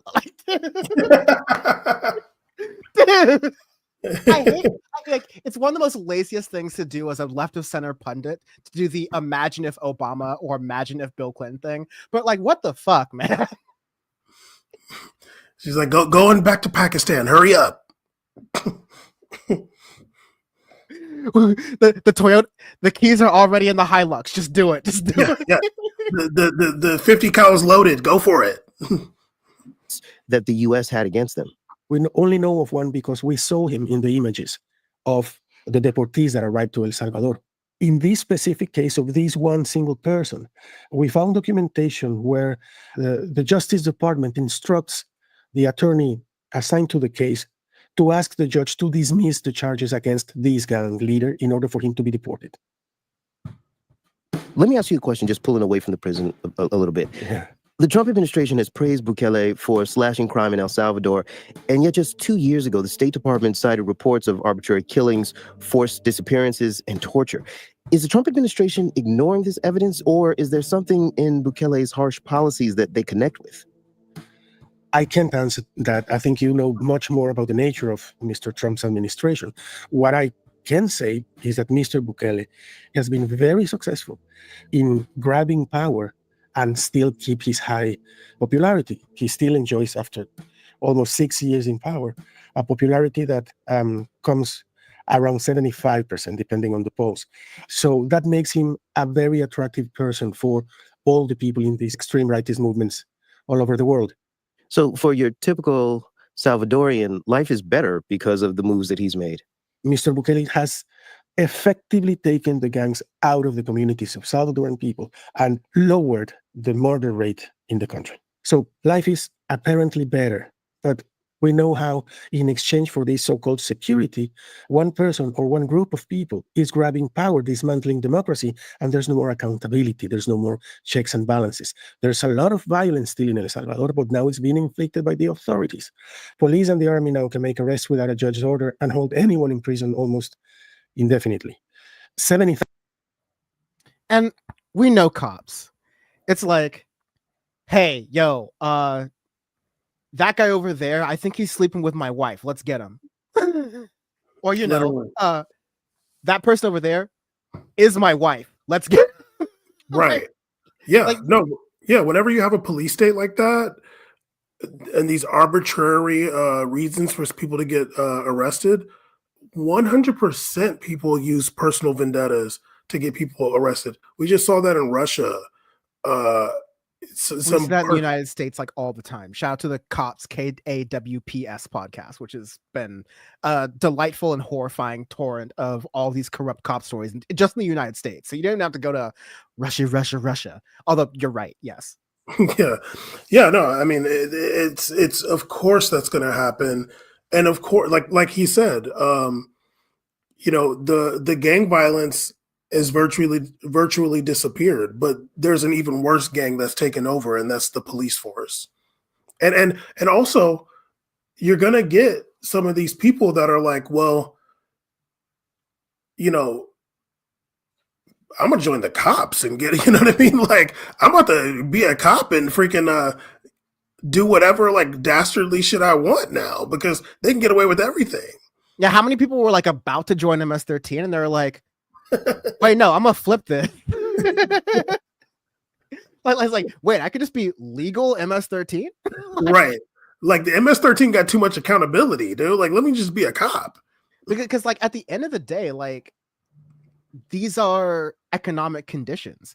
Salvadorans are not, on the whole less poor. Like, there's bits and pieces here, and those bits and pieces of course, are intertwined with this new regime, right? Those are the ones who are going to be benefiting. That's how any sort of like proto-fascism works. But you still have Salvadorans seeking asylum, although it's beginning to be fewer and fewer who are seeking asylum from the gangs, which you saw, of course, happen after the aftermath of the Civil War and a lot of the destabilization that happened in the 80s and 90s. But now you're like, yo, no, I'm afraid of my government. Because the government is a bigger gang and they have international support, right? So like even by coming to a border crossing, I'm kind of pushing it right now. And the tragic story of Abrego Garcia kind of tells this. There's just like one more minute in this podcast, so we'll just like get all the details out. Many thousand people have been detained in these years, which makes El Salvador the country with the highest rate of incarcerated population, even above the United States.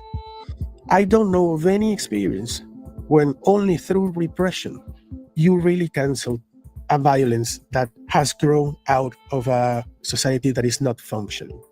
Let me quote Archbishop Romero, who was killed in El Salvador in 1980. He used to say, violence will not be eradicated unless we address its root causes.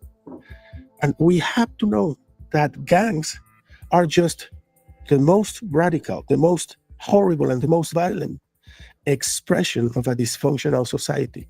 But if we don't address the causes that build a fertile ground for these young kids to become so violent, then we are not solving any problem. Carlos Dada is the director of the news website El Faro. Carlos, thank you so much for taking the time to talk to me. Thank you. It's a great opportunity for me. Thank you very much. Yeah, that's Reveal podcast. One of my like must listens, frankly. But yeah, I think that's just a great report and gives you details of like Bukele's not some, cool, suave dictator guy. He is extremely corrupt.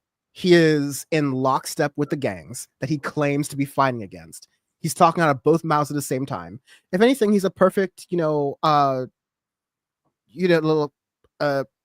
brother in arms for a person like Trump, people like Putin, Netanyahu, Xi a little bit, Dan, Kim Jong-un, Dan from Pol Pot, all the classics. I just want to say this really fast too. He quoted Father Romero right there, talking about paraphrasing, like to eradicate violence, you have to get to the root problems. And I don't know if I ever used to say it on here before. I feel like I did mention it on Power Report years ago that I think it was after a mass shooting, probably a school shooting or something like that. We have them every other day. Today too. And I think that one of the ways to stop these mass shootings, yeah, we did talk about it on here actually. I said was universal health care, because we have a really, really bad problem here in this country with our healthcare system.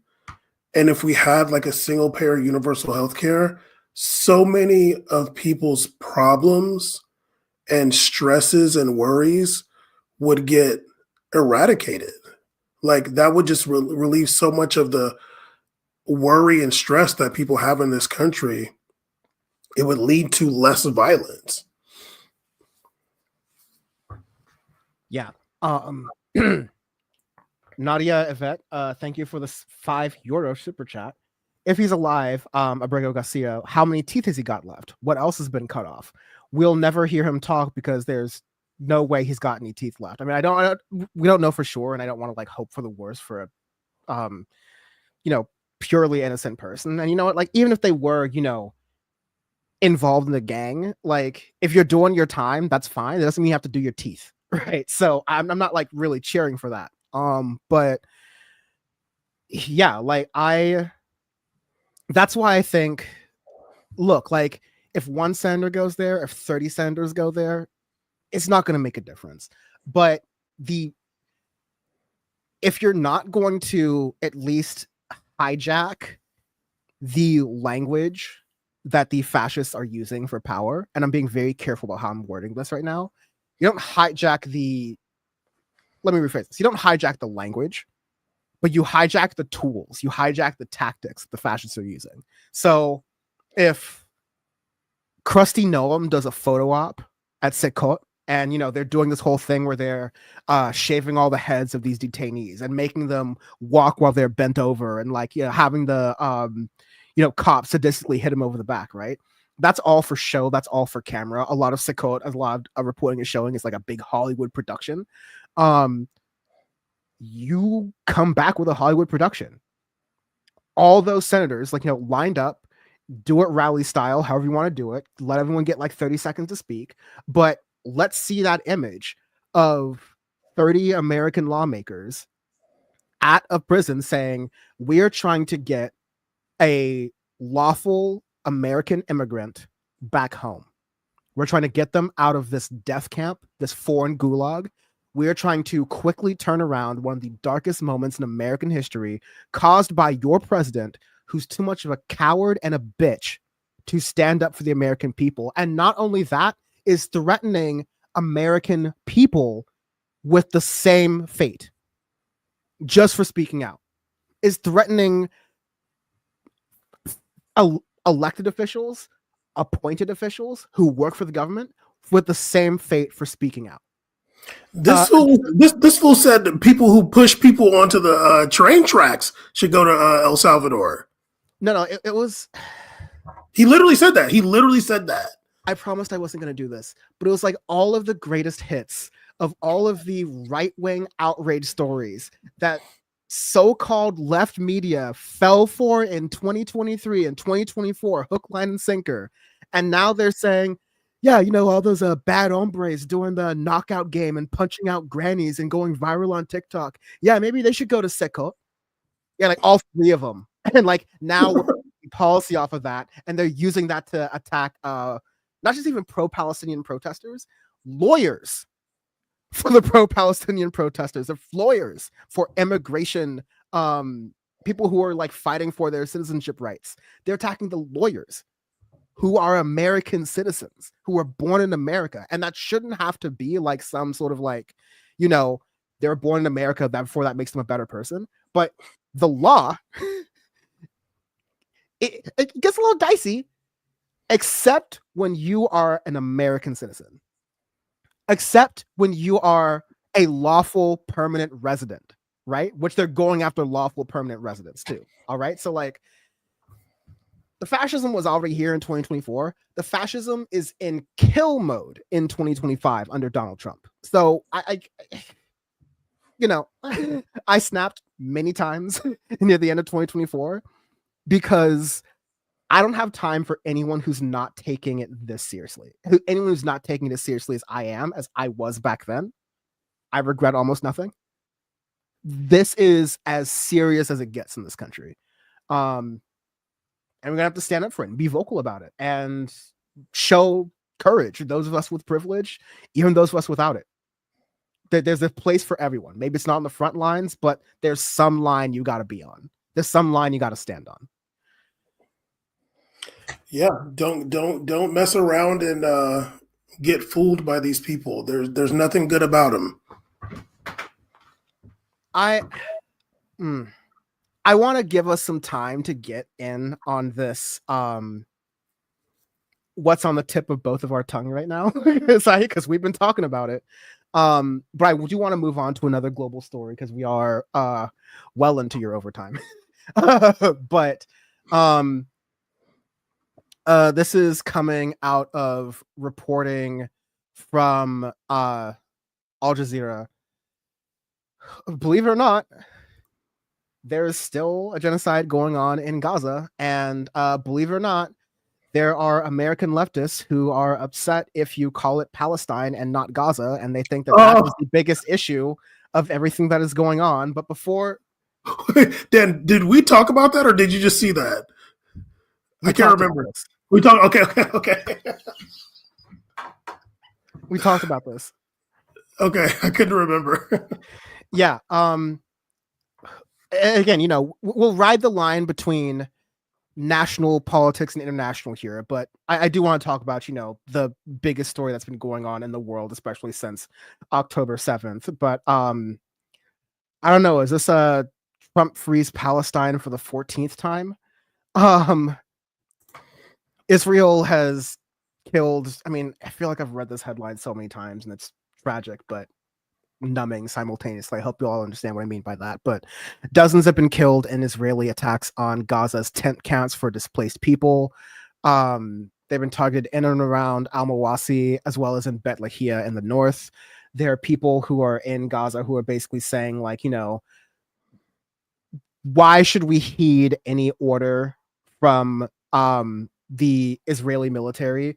If we move, they'll kill us. If we stay, they'll kill us. If we surrender, they'll kill us. If we fight, they'll kill us. So we're just gonna stay. Some people are gonna fight because it turns out you can't eliminate an idea, especially when you are intertwining people of a country with people with a supposed political opposition group that you disagree with. And not to play the stupid equivocating game with Hamas, but let's just be clear. Usually when you're fighting a war with another country, one country is not able to just turn off the lights and the water for the people you're fighting against, right? That's not a war. That's basically a prison revolt. And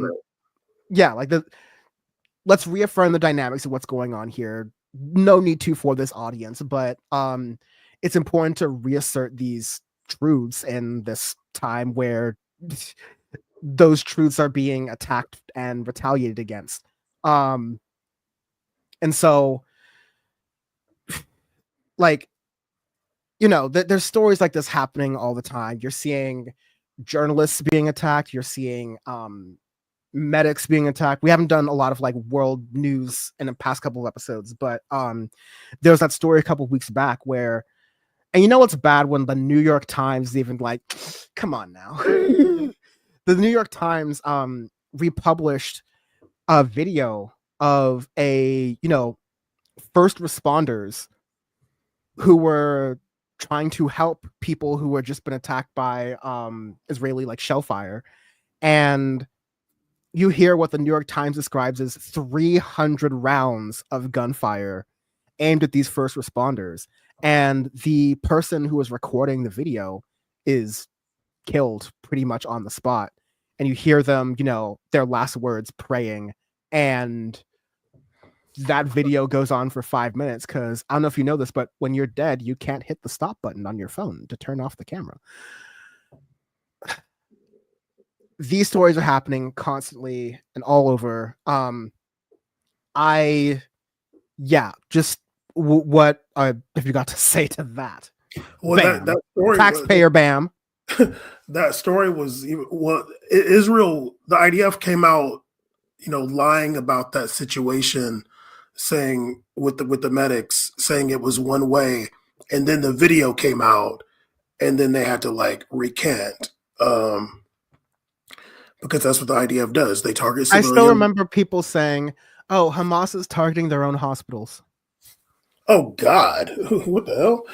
This is like early October. This is like November 2023, right? Like Were they that was the shooting big story.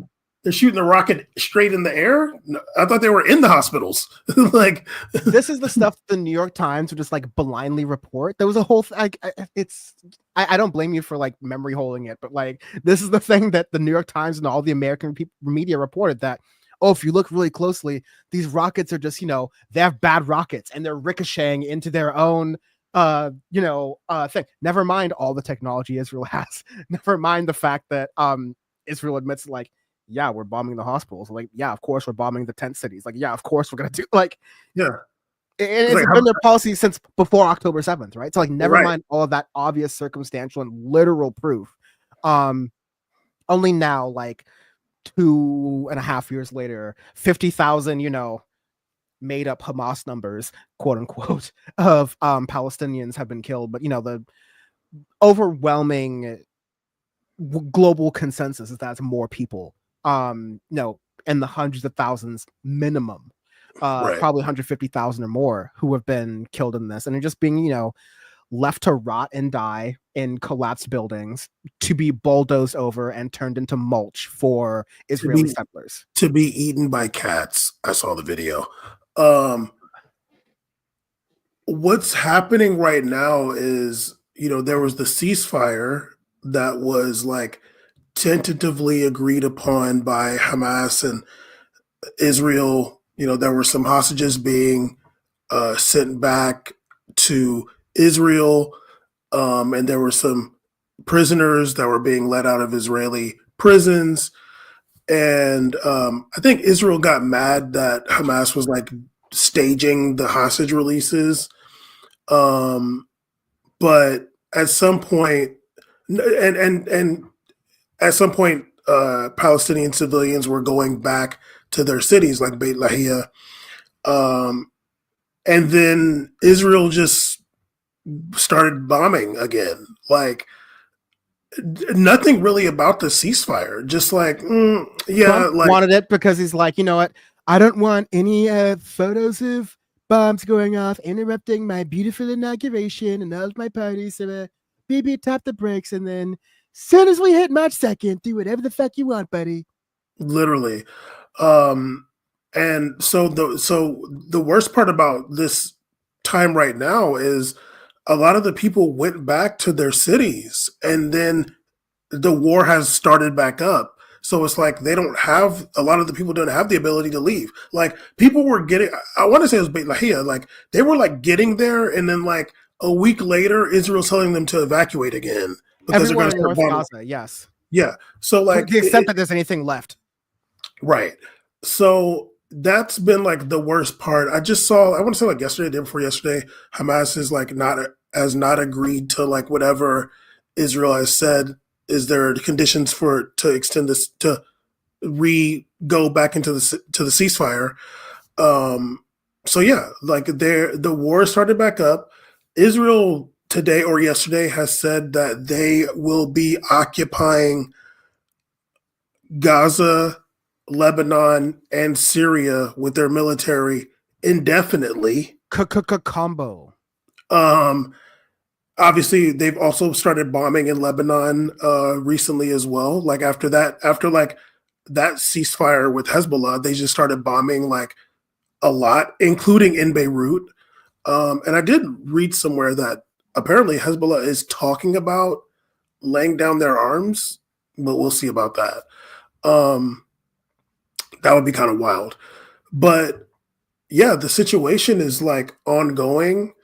And I guess we'll get into some of the leftist response to what's going on right now. Before you play anything, like, I don't even know if these people are talking about right now or they're still like stuck before Trump got elected war. Like, I honestly don't know, because the rhetoric around, okay, yeah, let me just stop because I'll go off. No, go ahead, because I still need some time to get the Okay, yeah. So like, there's just a lot of, like, I don't want to skip ahead, so I'll just talk about like the Trump thing. Like, from my being somebody who's been part of the Free Palestine movement for over 20 years, you know, I'd never seen like I'd never seen the wars and the occupation be like personalized to a president like it had been Joe Biden. It was weird for me. I don't know where it came from.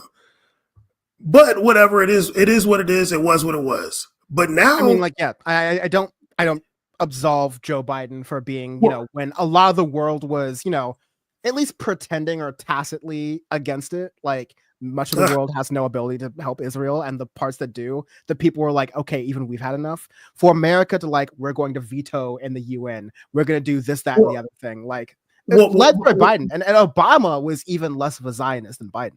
It's like I can get some of it, but I don't think Obama was less than a Zionist. I think he had a harder relationship with Netanyahu. But Iran deal, end of story. Yeah, well, I don't know. The Iran deal didn't do anything for the people in Gaza or the West Bank. But I'll say this: like, America has been a supporter of Israel since its inception, and not only a supporter of Israel, like a supporter of other countries in that region. But either way, like, I'd never seen it personalized that much until Biden. And whatever, dude, who cares? But now he's not president anymore.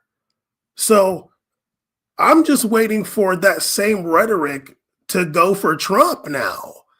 And it's just kind of frustrating to not see the Free Palestiners to have that same energy for Trump. Those people are still dying, dude. The war didn't stop when Trump got elected. There was a slight pause. There was days where 400 Palestinian Gazan civilians died in one day since January. I just saw, probably today or yesterday or the day before, a woman crying about her whole family got killed, all the women and children bombed, they're all dead. 2024, that was Joe Biden did it. And I'm just like, how come Trump didn't do it? Where is it? It's actually confusing to me, and it blows my mind. Maybe somebody in the chat has something. Please check out the chat while I'm setting this up, because again, I'm thinking of Trump Gaza is finally here. That like AI video that we missed during the week it was. 'Cause I know we weren't streaming for it, but let me respond to this. Rachel Atwood says Biden is a Zionist on a spiritual level. That's why it was so hard to get him to move at all. No American president has moved. None of them have moved when it comes to Israel. They have not. Like, this is American policy. The American president, whoever it is, their administration is going to send weapons to Israel, just like their administration is going to send weapons to Egypt. For the longest time, the two countries that got the most American military aid, Israel and Egypt, because they signed 1982 or whatever it was, 81, 82, they signed that peace treaty. That's just the American policy. So it don't matter who it was. They're going to send weapons to Israel. And so is Trump. Actually, Marco Rubio, in his some press release he did, in March, literally said that the Trump administration is stopping the embargo against Israel that Joe Biden had. We're going to stop the weapons embargo. That's the Trump administration rhetoric. Like, they literally said that. Because I remember giving Biden shit for the whole like Freedom Flotilla. No, sorry. The Freedom Flotilla wasn't the Biden thing, but they were going to build this humanitarian barge. That's what Biden promised. They did build it. They did build it. It did build it. Israel kept bombing it. No, Israel never bombed it. Israel kept bombing everything that came off of the barge. That's right. Sorry, let me be clear. Not exactly, but we don't have to get into that. But That's what Marco Rubio said about the Trump administration. We're ending the embargo. The American presidents, America, the machine is supporting Israel. If it was Biden's war, why isn't it Trump's war? If it was Genocide Joe, why isn't it Genocide Donald? I agree with you. I will add, just to clarify my point earlier, the humanitarian pier was many months late, provided way less aid than it was promised to, and much of that aid was at best blocked, and at worst, in certain cases, those delivering the aid were attacked by the IDF. You know, believe me if you want to or not, but like, I'll leave it. Okay, totally fine. No, that's not even an important point here. Secondly,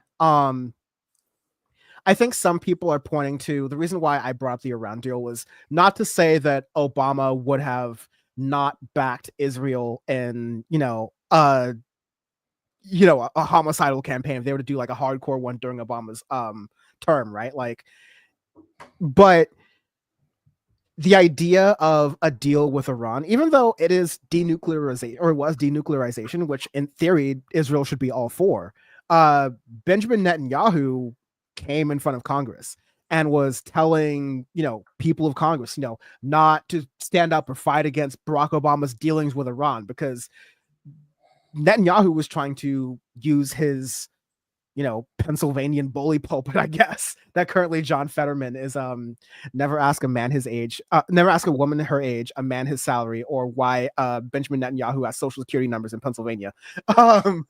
But like he was using that bully pulpit in America. The Bad Hasbara podcast, where the cover art has Benjamin Netanyahu pointing to a bomb on like a chart, like Katie Porter, like on the House floor. Like that is part of what Obama had to deal with.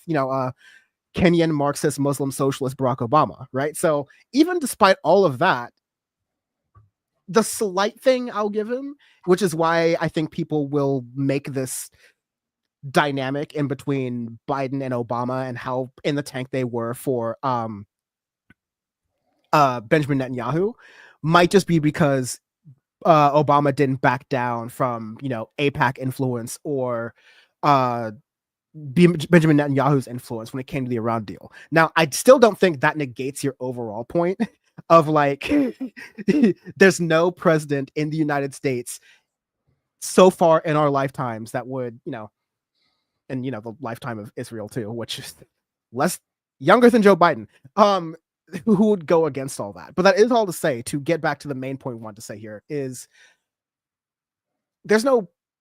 every politician in America, no matter how far right, how far left, have at some point been extremely complicit in what's going on in Gaza. Maybe, I don't even know all of Rashida Tlaib's votes, but I'm sure you could find one or two that are like, you carry the two, look over that, and let's see what happened over here, right? So like, I'm not even sure she's all right, but like, if there's anyone, maybe her, but everyone else has got blood on their hands, right? This isn't to apologize for them, but this is to introduce logic into the psyche of the Dan, listen, you've gone too far. But introducing logic is going too far.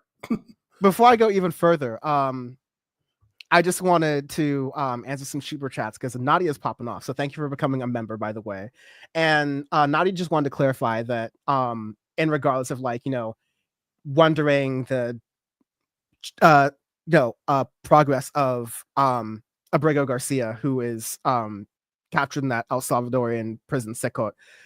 Yeah, we get it. We weren't trying to say like you were cheering for it or condemning it, but like I was just like, I don't even want to be in a place to like think about that as a thing, because this is like the story genuinely rocked me. I can't even think about the worst, even though like that's kind of what I do on the show. Another super chat, thank you very much. Gabriel Rockhill has a great lecture called "Are Liberalism and Fascism Partners in Crime?" on YouTube on societal tiers and segments repressed with differing severities. I'll have to check that out now. That's my watch list, but I would probably answer yes to that. Key premise there. But I'll share the person who like clipped this when I get into this argument, and this is definitely an attack on them because while I've known this account Zay Squirrel to have clipped out some important things and be one of those like media watchdog people, especially with the like fake left of the Jimmy Dores and the Dave Rubins and the TYTs at times, there's this sort of particularly American leftist derangement of taking the L word, the logic of understanding America's place in Israeli supremacy, frankly, in the Middle East, and understanding that no American president or politician is, going to align with the moral position that leftists generally hold and can agree on. You just saw this, frankly, op behavior where Zay Squirrel posts in this like 4-second sort of clip here. At his rally today in LA, Bernie Sanders once again repeated the same old Zionist Hasbara, Israel has a right to defend itself. He is doing this 18 months into a genocide he refuses to recognize. He is an irredeemable moral monster and utterly depraved freak. Bernie Sanders is. Here is the 4-second clip. Israel has a right to defend itself against terrorism. So that's the 4-second clip. And as we all know, rallies are 3 seconds long on average. Sanders, who's the fast talker and always gets to the point, that's pretty much all he had to say at the rally. As you can tell, I'm being sarcastic. Here is a 1-minute long clip that goes into what Bernie Sanders actually said around that point. Trump wants over $8 billion more dollars to go to Netanyahu's war machine.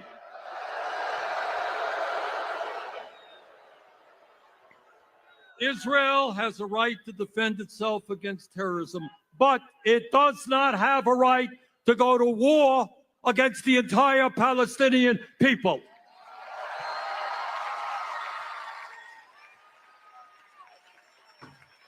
It does not have the right to kill 50,000 people, injure over 100,000, and destroy the entire infrastructure.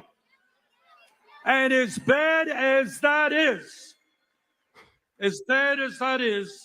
Trump wants to expel the 2.2 million people in Gaza in order to create a playground for his billionaire friends.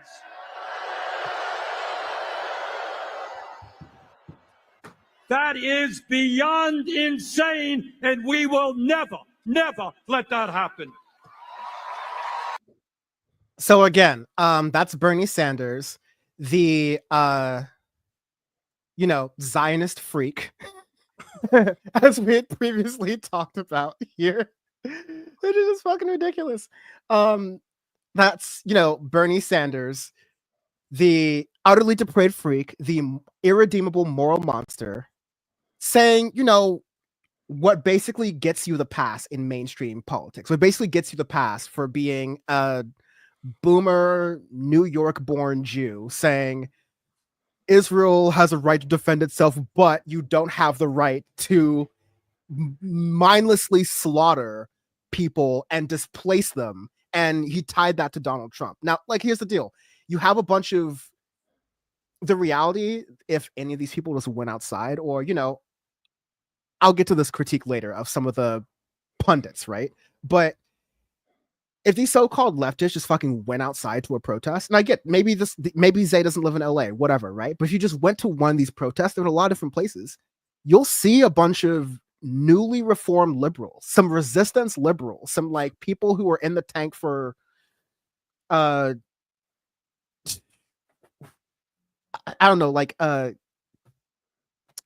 Amy Klobuchar, right? Or John Hickenlooper, right? Like these, Pete Buttigieg, these sorts of liberals, where the whole, they need that bridge of deprogramming of, they've always been told, okay, America and Israel are allies. They've been told that lie that America was founded on Judeo-Christian values. Every time I say that phrase, I just imagine Thomas Jefferson spinning in his grave. Like, the what? The who? Like, there are people who have heard nothing over the past 2 years, over the past their entire lives, 10, 20, 30, 40, 50 years. Israel has the right to defend itself. But they never hear the but after that.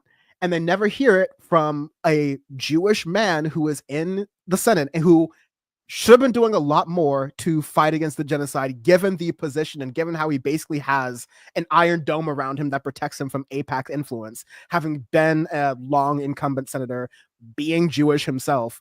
There's a lot of times where he played good Democrat and caped for Joe Biden during Gaza. Like, him and AOC repeated that lie that Joe Biden is working on a deal with Netanyahu to stop what's going on. All that was a lie, right? But Cory Booker just gave a filibuster that was covered by a lot of the media and a lot of the press. And then when Bernie Sanders turned around just a couple of days afterwards and put forward a bill in the Senate to stop sending weapons to Israel, again, the utterly depraved freak and the moral monster, put forward that bill in the Senate, Cory Booker voted against it. And so this is Bernie Sanders' opportunity to be like, you can't call me an anti-Semite. None of that's going to work on me. I'm going to hijack the language of the people spreading this propaganda. And I'm going to get people to turn around and realize that we have to stand up for this fundamentally moral issue. Fundamentally. And there's one last piece here that was just like annoying for me. So there are also clips going around that Zay promoted, where it was a Bernie rally. I think this is a little bit after the big one in LA, but this was somewhere else. Maybe in Idaho, honestly, I forget. But someone while Bernie was talking, unfurled a Free Palestine, flag, and was taken away by, officers who were there. And Zay is saying, Bernie Sanders at his rally, and now police thugs arrested them as Bernie Sanders looked on and let it happen without saying a word. Does Bernie have eyes in the back of his head now? Is Bernie on severance? Like, is he actually like crawling outside of the back of his head and seeing that? Secondly, like, again, walk the fuck outside, because there were a bunch of Free Palestine flags around Bernie, talking about Bernie. You just saw him speak to the Palestinian cause, like right there in the LA rally. And no news from that rally of any pro-Palestine protesters getting arrested. There are people outside of all these rallies everywhere that's going on, which, by the way, Bernie has to get permits for. So that means the police are in charge of, the rally in the perimeter, and whatever they do, Bernie can't order the police around. Bernie can't say, unhand that woman who was organizing for rights. It'd be great if he did, but nothing happens from that. He doesn't have that power. The cops going to do whatever they're going to do, right? And so if there were a pattern of people unfurling pro-Palestine flags at Bernie rallies, at these Stop Oligarchy tours, and they were all getting arrested, there's something there. Well, no one yeah. got arrested in Los Angeles. No one got arrested in Denver. And there were so many people. No one got arrested in Fresno, in all these other different places, right? They're looking at the one time where, as if Bernie was wearing an IDF uniform and put the cuffs on himself and interrupted his speech to do so. And I was alluding to this earlier. I'll let you jump in here, but like, there were people who were honestly saying, in Bernie's speech in LA, he wouldn't call them Gazans. He could only say Palestinians. How can we support this man? And I'm like, Bam, you said something so amazing when I was complaining about this to you in the group chat. You were like, how are all these white leftists got so much smoke for the most left politicians who support your cause when they are standing on stolen land themselves? No smoke for the Native Americans. No, nothing for Sudan, nothing for the Congo. You have to pull teeth to get them to say something positive about Ukraine. But the moment you say Palestinian instead of Gazan, or the moment you don't say genocide forcefully enough, I'm not saying don't push Bernie further. I think he's got a really unique position to stand on this because AIPAC can't primary him. He's Bernie Sanders, all right? You can't do it. But does the left think they're going to accomplish power?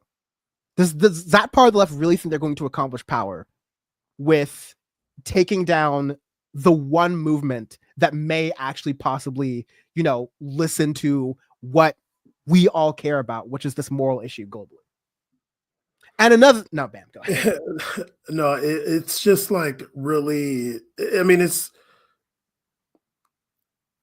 almost like, is this a psyop? Like, what are you doing? Like, what are you asking Every for? single day, I'm like, this is the psyop. Like, Yeah, it's just like you are focusing on this person, Bernie Sanders, to like bash him, to like make him seem like the worst Zionist ever.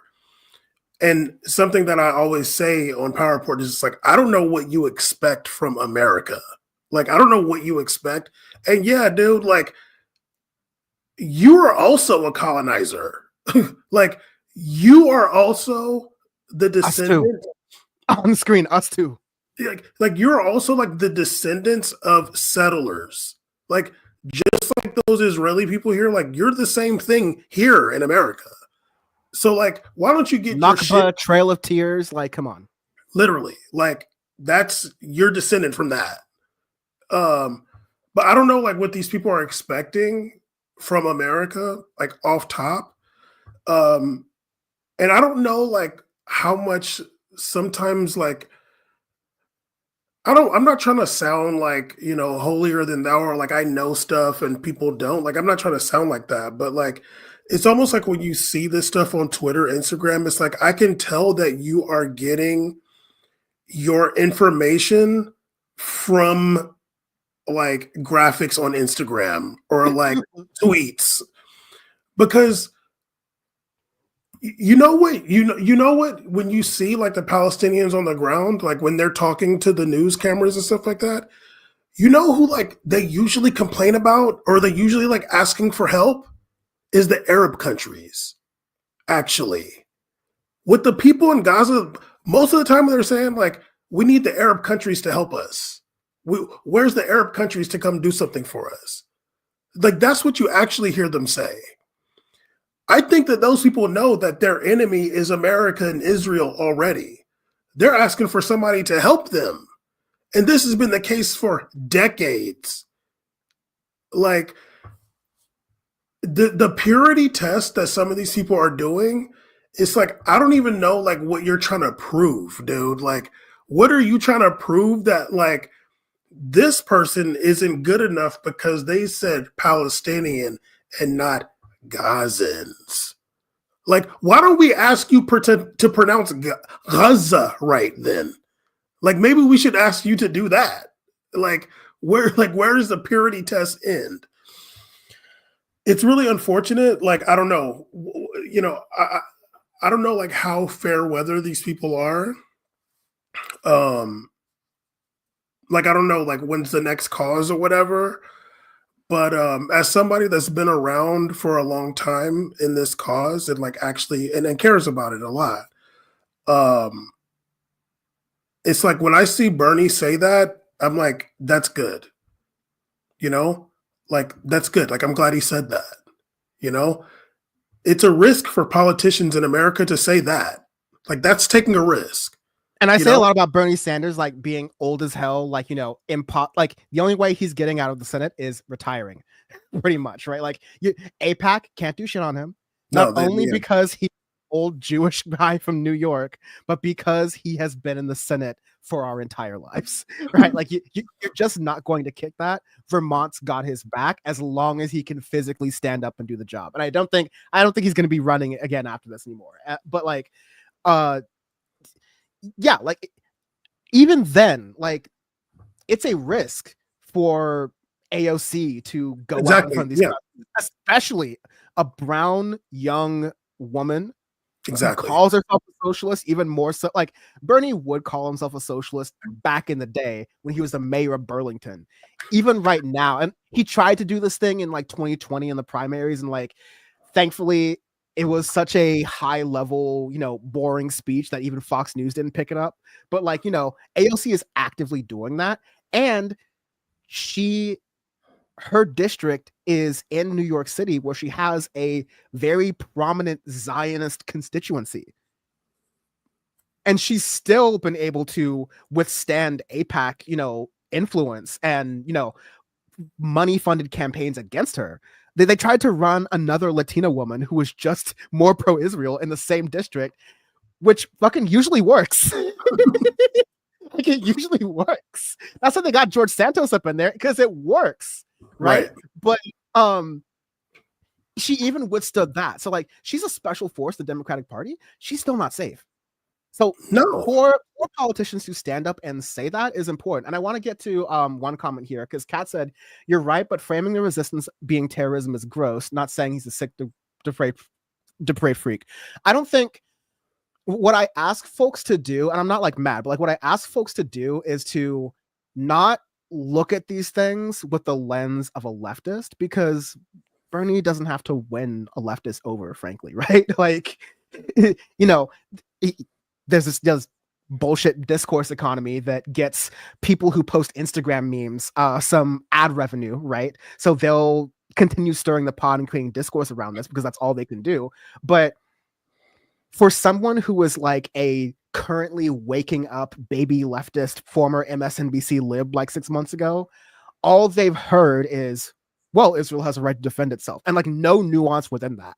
So for Bernie to create, for that MSNBC lib, that baby leftist who we're gonna get them on that journey to understanding that nuance that you're describing, Kat, but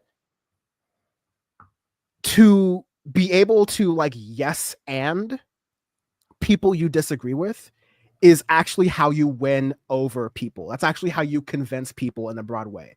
To be able to take something they've been conditioned to hear and understand. And I'm sorry, if you're in America, the phrase Israel has a right to defend itself has become the new do you condemn Hamas, right? It's not even the new one. It's just been said even since before October 7th, right? So if you're able to say that and then immediately follow up with, but you don't have a right to do genocide, you don't have a right to kill 50,000, injure 100,000 more, like Bernie Sanders said. And, I still think he could have gone further, but I don't need convincing. Y'all don't need convincing.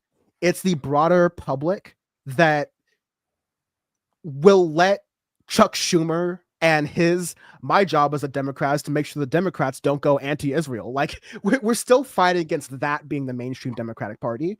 And so Bernie is being subversive in a way that is not subversive to people like you, Bam, and I, and all the other people who like get this for a while. But that's an opportunity for you, Bam, and I, and the people who get this to understand that there's people who are legitimate ghouls and they're still cheering on what's going on even to this day. And then there are people who light bulbs are going off for them. And some people's light bulbs went off November 7th. Some people's light bulbs went off October 8th. Some people, unfortunately, their light bulbs have only gone off when the fascism has come home to them to roost in 2025. All right. You got to suck it up as a leftist, because if you can't suck it up and like reach out to that person and go, okay, you're making progress, you now understand the difference. Now let's send you some Ta-Nehisi Coates. Let's send you some of the 100 Years War on Palestine. Like let's get you even more educated to understand how deep this really goes. If you don't do that and you instead go, you're halfway there, but you didn't say the full thing right, I'm gonna get mad at you, then you're playing into this like angry leftist trope we're constantly trying to fight, but also you're fundamentally not building coalitions. You're fundamentally not organizing. And we can't afford to be individualist and selfish in our politics at this moment. We need to grow the coalition. We have an excellent opportunity to radicalize liberals. And it doesn't happen with this sort of like Twitter dunking, let me boost my metric strategy that works well for people like Zay Squirrel and works well for these like anger merchants a lot of times on the left. The obvious ones like Jimmy Dore, and the less obvious ones like some people I'm generally kind of friends with, but like the anger merchant thing that we do online is the exact opposite of how you win people over offline. And that doesn't mean you have to separate your values. That just means you have to be a little bit smarter about power mapping and when you're talking to someone who's far gone versus when you're talking to someone who's getting it but slowly. And you want to tap the brakes on someone who's getting it but slowly, and you want to pound the gas on people who are too far gone. But you adjust your approach without adjusting your values. And I don't know if I should get into it, but I have argued on here that what Hamas did on October 7th was not resistance. That was not resistance. That was Hamas basically doing the same thing as Netanyahu doing. They're trying to save their ass because of the looming peace deal between Saudi Arabia and Israel. A couple weeks before October 7th, they had Israeli tourism minister went to Saudi Arabia and a Saudi delegation went to the West Bank. You might be thinking, well, bam, the Saudis going to the West Bank. That doesn't sound that crazy. The Saudis had never been to the West Bank before. Bill Clinton went to Gaza before the Saudis ever went to the West Bank. Okay? So we all know why Bill Clinton was there. I Right. want to see what they look like when they take off the headdresses. Probably should. So Hillary ain't looking. Hamas was like afraid of this situation brewing between Saudi Arabia and Israel, and their best recourse for that was to do I won't even say terrorism, but like attack Israel in a way that's going to like flare up the violence within Gaza. And it worked. And now you see Netanyahu continuing the war because of his political situation within Israel.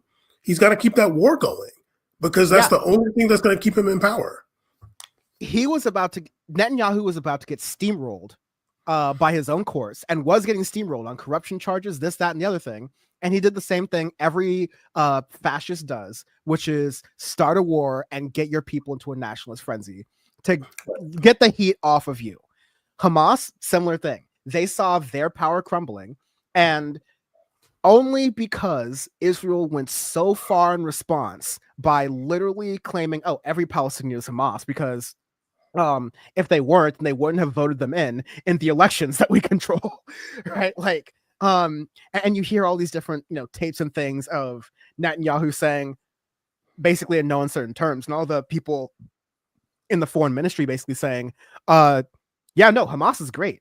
The Palestinian Authority, they're not good enemies. We can scapegoat Hamas and then do what we really want to do, which is, flatten Gaza and turn it into a resort paradise for, all of the wealthy millionaires and billionaires who want to be there from the United States and the rest of the West. And then for, nationalistic Zionists who are in Israel, which again, not all Jewish people, just the Zionist, like nationalist ones, like it's either us or them type of folks, which are bad in every sort of category. But like like what you were saying, right? Like you turn the situation to where a lot of Palestinians on the ground and Hamas controlled Al Jazeera, right? Which is just the Qataris control them, and that's a whole nother different business. Like at least get your racism right with the Middle East, right? But the interviews that you were seeing were like, yeah, of course we hate the Israelis. In the beginning of October 7th, like, yeah, of course we hate the Israelis, but all Hamas did was like give the Israelis an excuse to do what they want to do already. So it's not that great for us. It's only like after, a year of that shit where you got a bunch of Palestinians who were fleeing, who were like, okay, you gave us leaflets and said to go over here. We left, you bombed the place we left, you bombed the place we were going, you Trail of Tears us up and down the Gaza Strip, back and forth and back and forth and back and forth. Hamas seems like a great option now. Well, actually, a couple weeks ago, and I want to say this is in Beit Lahia too, or maybe it was in another city potentially. There was a huge anti-Hamas protest, like thousands of people in the street protesting against Hamas. I want to say it was in Beit Lahia, but I feel like maybe I'm just saying that because I just saw that city. But And it wasn't the first time that there was protests against Hamas. The people are frustrated and fed up. I already did my rant when we saw them coming out, doing that parade after the ceasefire. I'm not going to get into that again because that did piss me off. But I think the people on the ground in Gaza don't feel like Hamas has their best interests at heart. They also express how, they're in a region surrounded by Arab countries that they don't help them either, dude. It used to be, and I know we're going to move on, so I'll just say this really fast. Like when I was in the Muslim community, I used to always be saying when we talked about Palestine, when, within that community, they're talking about what America's supposed to do. And I'm like, well, what about all the freaking Muslim countries that are right there? Why are you expecting these people to help you or help Palestine when all these countries are right there? They don't give a shit. And actually, when the Palestinians immigrate to other Arab countries, they get treated like shit. They get treated very, very poorly when they immigrate from Palestine. It's honestly like saying, well, why don't the Guatemalans just go back to Mexico? It's like, you want to know how Mexicans treat Guatemalans? That's like the perfect analogy. It really is. You'll get a lot of Americans, even, liberals. I have these liberals in my life who are like very, staunch, like pro-border. Like that's makes them liberal, right? Scratch liberal, fascist, belief type stuff. It's like, these are all different countries, right? and like, the worst thing human beings do is just create arbitrary hierarchy. So like the Guatemalans are like, man, fuck them Nicaraguans. And the Nicaraguans are like, man, fuck the Panamanians. And the Salvadorans are like, man, fuck the Nicaraguans. It's just like, it goes down. That's like, so you can't just like, and Mexico's like, well, fuck all. Fuck them all. Fuck them all. Yeah. Fuck them all.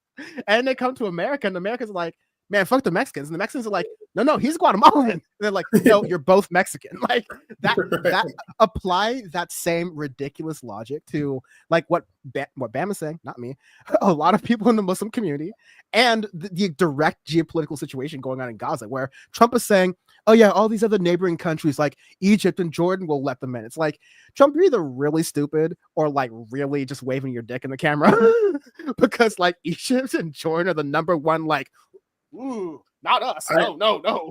I literally saw with my own eyes Egyptian soldiers shooting through a fence at Palestinian grandmas and like kids and shit.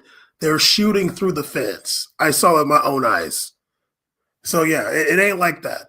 Needless to say, like to go back to the original point, what Bernie said was good. Forget about perfect. Forget about a purity test. What he said was good, and I appreciate that as somebody who cares about the plight of the people in that region, in Palestine, in Gaza, in the West Bank.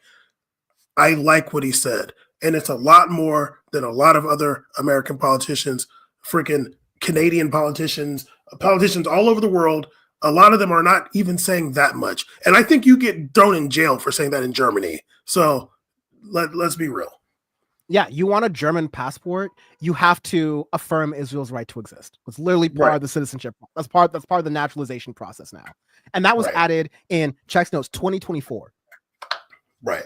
All right. So this shit is not sweet. And while we're making really quickly, I have two more points on this, but like while we're quickly making historical analogies, imagine being we live in hell. Imagine being one of the few Aryan-looking Germans in Germany who was against the Nazi regime, which, by the way, you don't get to be, or else you get thrown in the concentration camps too. But imagine being like, oh, I like what the opposition to what Hitler is saying, but you know what? I don't like the way he pronounces Juden. He like I don't like the way that he's not including the Roma and the Jehovah's Witnesses and all the other minority groups in Germany or whatever who were killed during the Holocaust, whatever. I don't like these. You don't get to nitpick in fascism, okay? You don't get to like. I'm not even gonna go in that direction because I'm gonna uplift some of these people in a moment, right? But you don't get to pick your insurgency in crisis moments like this. The insurgency just kind of comes up and presents itself. And currently we have Chuck Schumer and Hakeem Jeffries and James Carville who are saying roll over and play dead, because the American people will wake up and rationally vote for the slip and slide to fascism over the fascists themselves. Or you have, broadly speaking, you have some other Democrats, in small ways on their own, Jasmine Crockett's, Robert Garcia's, etc., who are taking the fight in ways they can, that are still kind of milquetoast Democrat, but they're standing out a little bit. And then you have like AOC and Bernie, who are, let's get past them and their own political aspirations to the extent that Bernie Sanders has them, but AOC and Maxwell Frost definitely do. They got a lot of gas in them. They're both like young, in their late 20s, early 30s. Like, there's a lot for them to do. Never mind the fact that they are pulling 30,000 people to come out in like 80,000 person towns in Broke Dick, Idaho, in a non-election year, 5 months after the general election. And never mind, they're turning people out. So there's like overflow for the arenas that they're packing, right? Never mind all of that. But a lot of this week, a lot of leftists I agree on things 3 out of 4 times, right? We're complaining that, there's no angle for these Bernie rallies. AOC is just like talking about whatever. They're doing all these different things, but like, what's the point? What's the game plan? What's the strategy? And it's like, then hold out your palm like this, you docile little pricks. Like, what is actually, fucking go outside, fucking go to one. Have you been to a rally in the past 4 years? Have you been to any rally in your careers, or are you just locked up in your rooms? Because you want to know what happens at demonstrations? Thank God for Bernie Sanders and AOC, because they got 36,000 people to come out to downtown LA, where no one wants to go, in the hot ass sun, where like people were passing out left and right, and from like heat stroke and everything. And the people who were there on the ground, they represented local unions, SEIU for teachers and like associated staff, Teamsters, people who work on the docks. They were organizing, they were passing out flyers. DSA was passing out flyers. Party for Socialism and Liberation were recruiting people. So if DSA is too played out for you, PSLs literally take 50 paces to your left and you can join a further left organization. Or you know what? You hate all the politics and stuff? Join a tenants union. They're over there too. All these different local groups where the local power is actually had, where you actually have the power. We're congregating starting at 9 a.m. when Bernie Sanders was not speaking until 2 p.m. when AOC and Bernie finally took the stage. They got 5 hours to table and flyer to 36,000 people. And you still got motherfuckers going, well, what are we supposed to do? Like, if you are a leftist pundit, and I'm trying to be nice to these people because I've been hitting the gas on a lot of my friends in a while, and I got to tap the brakes a little bit. But like, if you have a major platform and a big audience that's rapidly growing, and you're respected by a lot of people, and you are putting, you're like trying to put out this fire by saying, oh, well, I don't know what we're supposed to do. Bernie, tell us what we're supposed to do. AOC, tell us what we're supposed to do. Instead of like looking at the organizing that is actually happening by people who are to the right of Bernie Sanders, to the left of Bernie Sanders, but still like on the right side, and to not embrace that and to not highlight that and still claim to be like, oh yeah, we're pro-union. Oh yeah, we're pro all these other different things. Fuck off. Like, you're just fucking bad at being a person sitting in your room with a podcast mic talking about politics. You're just doing it for your own sport and your own individual fun. I, believe it or not, don't just do this for individual sport and individual fun. Although I can, because I don't rely on this for my income. No one does here. But that gives me the freedom to just go, I'm going to go outside to one of these. I hate rallies. I fundamentally hate rallies. I think it's just a repetition. Like, I'm not really learning anything. But even I had to be like, the rally is not the point. You're hearing from local speakers I hadn't heard before who are getting their moment of the sunshine. You're getting to connect with like-minded people. What a relief it was to just walk around and see normies wearing fuck Trump hats and red caps that said, haha, made you look Black Lives Matter. Because all the Trump people are so loud and proud with their gear, and they love when you approach them in public and tell them they're wrong, because politics to them is just triggering. And it was so nice to be around a group of people who are sane, right? And maybe they're a little bit cringe, but they're sane. And you know what you do in fascism? You look at that, you go, good enough, I can work with that, let's build something. That's the answer you're supposed to do. Bernie Sanders is not going to give you the fucking answer. AOC is not going to give you the fucking answer. They're all looking for their own political careers. And, you know, we figure out when we can work with them. We figure out when we fight them. But we're fighting Trump. We're fighting Musks. We're fighting oligarchs. We're fighting fascists. We're fighting robber barons. We're fighting dictators within our country and abroad. Miss me with the tone policing right now.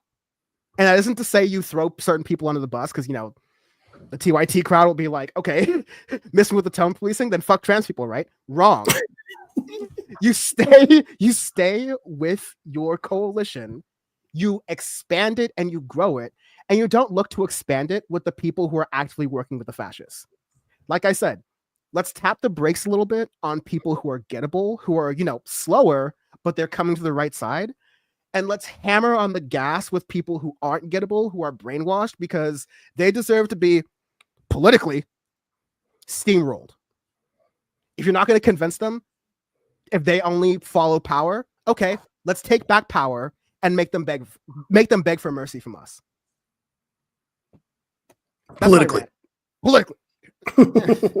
I don't know. Maybe that last one I'd like to see. You know, like again, Chairman Dan forcing all the billionaires to be like, "Hey, Bezos, if you're not at the White House by 5, we're gonna tax specifically you 90%, all the money, capital gains too." Like, you know, I'd like to see, I would put that on TV.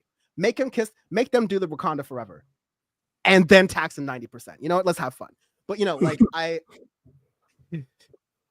I've been really hot about this, and I'm gonna like further on and finish this larger thing I'm going to do, because like this election has made me realize what a lot of like of color leftists on the internet have been kind of screaming. Like, shout out FD Signifier, shout out Ole Olemi, shout out Bam. Is that, and you know, we were on this, we were feeling this. We did Left So White the first year of Power Report. You can't be a pick-me leftist at this time. You can't be a reactionary leftist at the time. You can't be a colonial leftist at this time. You have to be strategic. You have to understand your own place. You have to understand your own space. You have to understand when you take up too much of it. I do too. I'm speaking inwardly. I'm trying to actively work on these things. I'm not perfect. But we owe it to ourselves to have the discipline to build power in this moment. Because if we don't, we have such a shred of it and it's almost gone. If you don't at least fight while you're getting dragged into the prison, and you just let them take you into it, then we're already done. Go down swinging, at least. And we don't have to go down swinging, because you have Republicans yelling at Republicans at town halls now, right? Like, the Democrats have never been this good at winning by, you know, just doing even the slightest contrast to what's going on. We can't lose this moment. And it's a discipline that needs to unfortunately come top down from a lot of other leftist creators. And that's why I've kind of just like, you know, I don't identify as leftist. I don't identify as like one of these creators, frankly. Like I want us to start charting our own path over the next 4 years, because we're the ones who are going to win. This ideas, these shows, like we're the ones who are on the vanguard, if you will, of where winning as a leftist in American politics is going to go. It's definitely not going to be staying on these social media platforms that are designed to make people angry. I will also add that 4chan was hacked, and most of the moderators apparently have .edu and .gov email addresses. Okay? I mean, we kind of knew 4chan was like a psyop after a certain point, but like look at Twitter, and all these leftists still post on Twitter. Look at Instagram and all these people with you know, hammers and sickles in their profile page. are feeding Mark Zuckerberg's algorithm, serving him ads, getting him money. Y'all call yourselves Marxists? And y'all are tone policing Bernie Sanders? Fuck you. I think I sent you a reel on Instagram earlier today. It was basically that same thing. It was like some guy who's like, super duper, communist or whatever he is. And he was criticizing the LA rally, the Bernie AOC rally. And somebody in the comments responded saying like, well, did you take some time to like talk to anybody there, or like maybe like get to know somebody, or like, tell them about like your political, like, did you actually talk to somebody? And I responded to that person. I was like, no, he went home and, got on Instagram and fed the machine, like made some content, And it's like, yeah, dude, like I'm not gonna say like every person's a psyop or whatever like that, but it's just like, have your priorities straight and like don't be so cynical, dude. Like that, like the cynicism is what like cynicism is what drove me away from so many different like left media personalities, namely Jimmy Dore. But it's just like that cynicism is gonna get you nowhere, dude. Like I think it's gonna get you killed. Right. Yeah, it's literally arrested. Yeah, literally, actually. I think because like I always look at politics through a historical lens, and like I'm just thinking about like what would cynicism have done for enslaved people in this country? They'd have just all gave up, said like, oh, man, really, you gonna try to leave, dude? Like, really? That joke about the one slave on the Underground Railroad where Harriet Tubman's like, come on, and it was like, I don't know, I've got eczema and climbing through all this grass, it's like making my ankles real itchy, and like it's it's a little bit better than the chains, but at least I got a meal back there. It's like, yeah, or even worse, to somebody to be like just shitting on your idea, or just like acting like, well, or like Kanye Frederick Douglass, you say you fine for us, you went to France. You went to Europe. How's that make you a freedom fighter? Let's like you married a white woman. Like he did. Kanye said that Harriet Tubman didn't really free the slaves because she like took them somewhere and they were like still enslaved or something like that. Like it was like some like real like ahistorical, cynical logic. It's like, oh well, they're still black in America, and it's like, no, dude, like you gotta fight for Southern state school frat boy politics and frat boy history. It's just like it's so divorced from freshmen, like so divorced from reality. It's just it's just thoughts and things you saw on Manosphere TikTok, and that's how you're piecing together history. Literally, and it's like that cynicism is like you said, it's gonna get you killed. Like you gotta fight for an inch. You gotta do it for an inch, dude. Like it's worth it. Like it is worth it to do it for an inch, because the people that are fighting against you, trust me, they're fighting, dude. They're fighting. And in this country right here, they have had the power the whole time. No matter what, like any utopian leftist thinks that like there was once some time in the 60s where everybody was middle class and stuff. It's like, no, dude. There was some people that benefited from World War II. It wasn't Americans. It was some people that did. For the vast majority of American history, you can't even call it a democracy. You can't even actually call it that, because so much of the population could not vote. Our grandparents couldn't vote. Your grandmothers couldn't spend money without their husbands. Right. Like my grandpa couldn't vote until he was like 40. You know what I mean? Like, so we're not fighting from like we're Norway and we're going down to freaking Bukele. We're fighting from this is a settler colonial project that was built for the wealthy, and we're To trying to protect fight property. to protect property and to protect whiteness and to exalt whiteness And and masculinity. wealth and masculinity, and we're fighting against that every day, inch by inch. We got a long way to go. Some super chats really quickly. Nadia, I'd rather have a Kenyan Marxist Muslim Mao Mao hardcore tanky pro Stalin pro Mao socialist communist over any president in the USA's history. Yes, you're just never gonna get that in the United States. She's talking about Obama. And unless you go to danforpresident.com and also thank you for go ahead. No, I was gonna say, there's one super chat that it would seem like an attack on us, but it wasn't.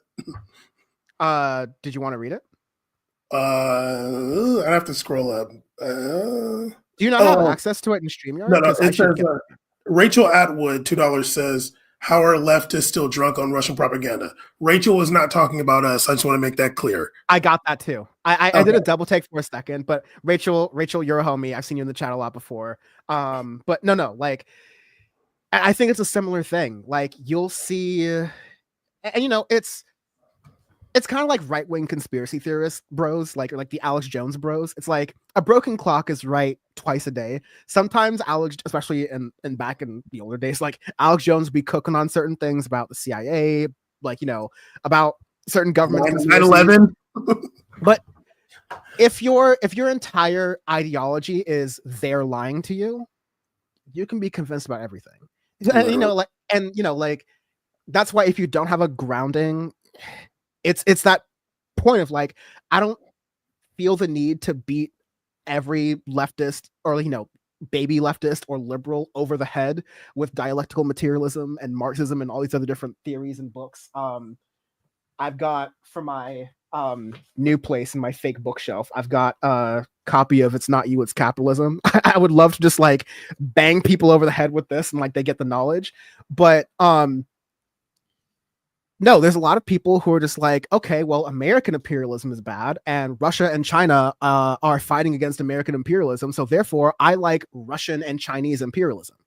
And you know, especially when I got to be in my econ bag a couple weeks ago with the tariff thing, I was saying like, you know, we were all raised, especially learning economics in America, like you're raised to say like, oh, well, the reason the Chinese system doesn't work is because they plan their economy, and you're not allowed to have like, you know, natural supply and demand, which is, you know, not true. You look at their EV industry, for example, and I promise this will come back to Russia, but you look at their EV industry, for example, and they allowed they did government investment, which the US government does too.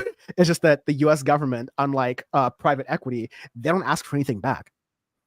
Like in a just world, the US government would own Tesla, or at least own like half or even 30% of Tesla, just based on that initial investment for the Obama administration. Not initial investment because Tesla exists before, but they would not have been able to get that original Model S out of the door. And Elon Musk is, I'm pretty sure, even admitted this, so without some of those investments that the Obama made for Tesla, for Solar City, which became Tesla Solar, right?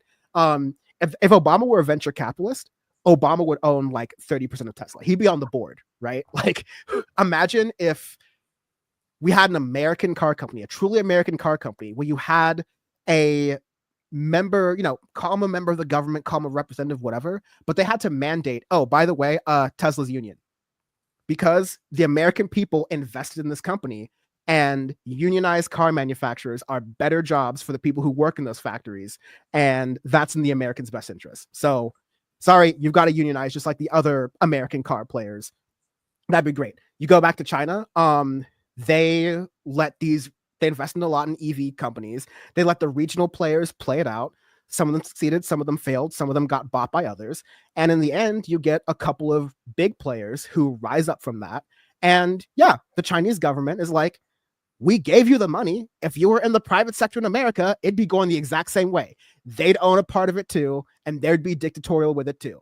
And if the CEOs messed up, they would disappear for a couple months, all right? Like, that's how it goes. But this sort of like holier than thou, like, we put it in all these different like weird terms and phrases about like, oh, that's a planned economy. Oh, they're communist while, you know, dealing in completely capitalist markets in America, right? Like, I'm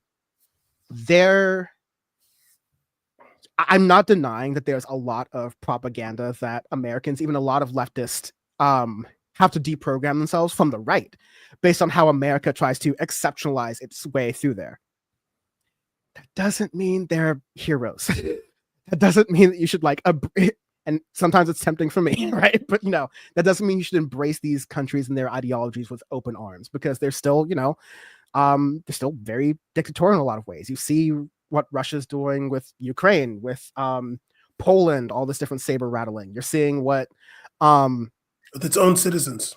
Yeah, you're seeing what Iran is doing. You're seeing what China's doing and some of the repression you have there. Like, there are no perfect systems, but you have to be able to understand, okay, what are the systems that work for the working class, and what are the systems that make it so in the wealthiest time in human history, we can make sure that we're not asking for a universal yacht program. We're asking for a universal healthcare program. We're not asking for universal rides to space in dick-looking rockets. We're asking for food and shelter for people. And you get called a communist for that. I'm just gonna say, like, people could be a lot worse than a communist to get that. If you just look at history, we could be a lot worse than communists. But yeah, I think similarly to get to that point, like, Russian propaganda it does well on social media. Like, you know, it's this is the conspiracy, this is the bottom of it, and it goes even deeper. Like, it's a rabbit hole, it's algorithm bait. Like, there are bots around the world that will help boost that stuff up. Like, so much of Twitter is just the same copy pasted like responses to different tweets just over and over and over again by blue check marks. Like, we are at the point of the internet where half of it is just AI bots responding to other AI bots to give the false sense of consensus. And a lot of lefties, I've seen it, they get drunk off of those numbers. They get drunk off of those metrics thinking they're real. So that's how they fall for it. And then people who don't know any better are just following these sources going like, oh yeah, I agree with this basic level thing on so-and-so. And then they fall down the rabbit hole because their friends are saying that Putin's a good guy. And their friends are also saying free Palestine, that, you know, I guess Putin's a good guy. Americans and, you know, the left can do a lot better to, you know, reframe American history and reframe America's place in the world in the future in a more multipolar way. But I just saw the view count drop even as I said the word multipolar. So like, that's why it doesn't happen. But thank you for the super chats. Thank you for being a member, because like this show for 5 years going is a testament to anything. It's that we will talk about the least sexy stuff, whether it makes money or not. Just to continue something on what you just said, like falling for it when the person is like saying free Palestine, but also like Putin's a good guy. I think the way that you like somebody combats falling for things like that, Christina, is just knowing history. Like, even if it's modern history, like read back into the 90s, like what was going on. Like, it doesn't have to be like a biography of Vladimir Putin. Like, just look what was going on in the 80s or the 90s or whatever. Like, I'm not saying going all the way back to freaking Catherine the Great. Like, even if it's just like a few 30, 40 years ago, like, I think like understanding those, like the kind of arc of history or whatever, you'll have like a foundation to understand the politics of today. There was something that you said that was really interesting. Like, I can't remember exactly what you said, but, you know, one of the people that I really love listening to is Dr. Gerald Horn, and he does like weekly stuff. He talks about international news for the most part, but even he has like a framing of Russia and China that I feel is outdated. Like he's talking about about fighting American imperialism. Like he talks about like Russia and China like they are the good guy fighting against American imperialism. I completely disagree. But I still like his analysis.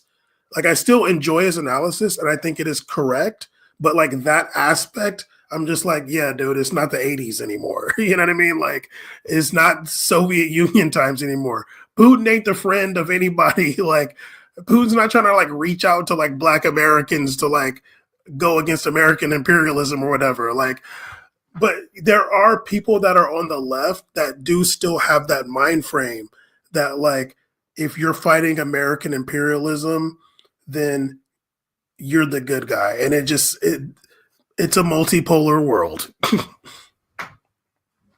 Yeah, the sooner folks realize that, the better. Don't try to do another topic. I see you looking right now to say, I was looking at the chat, actually. Nah, you're trying to look up to see another topic to bring up. No, I was seeing Mr. A says Dan will have us all in the gulag. And if you're in the chat, you're safe. I'll say not tonight.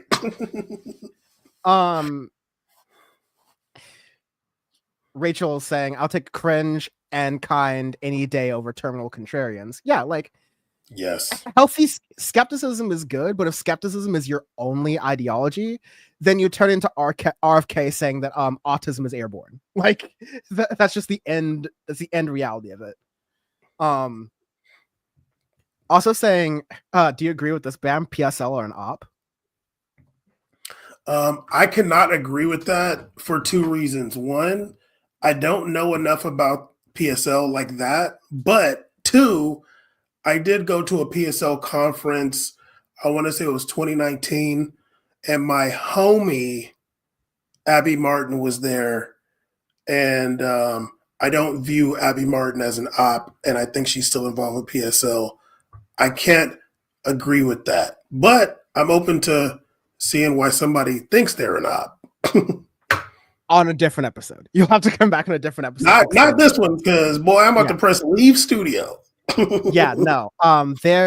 This has been a good kind of going overall with that. And yeah, I when PSL was running Claudia de la Cruz and like that entire ticket in 2024, you know, I think of all of the quote unquote issue based candidates, I think they were, you know, it's hard to say this, but you know, the better run. I think the Green Party is a mess. I don't even want to talk about the Court out West right now. You know, none of them even combined were able to really make a dent, even to the point where like you couldn't say that they were the ones who threw the election for Trump or whatever. But I see the work that they do. They understand the modern media game. They do collaborations like Breakthrough News and all the other like the correct outlets they should be doing things with.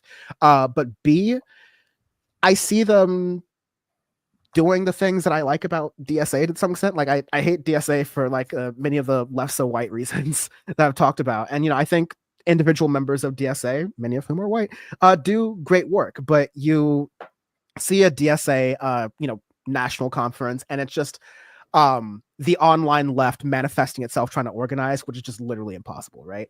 I can't speak to how PSL works internally. I'm sure it's as, if not even more annoying, but I see PSL in the streets of LA supporting tenants unions, supporting workers unions, helping the unhoused, running break check clinics. Like I see them doing really important work in places that Democrats forget about until 2 months before an election.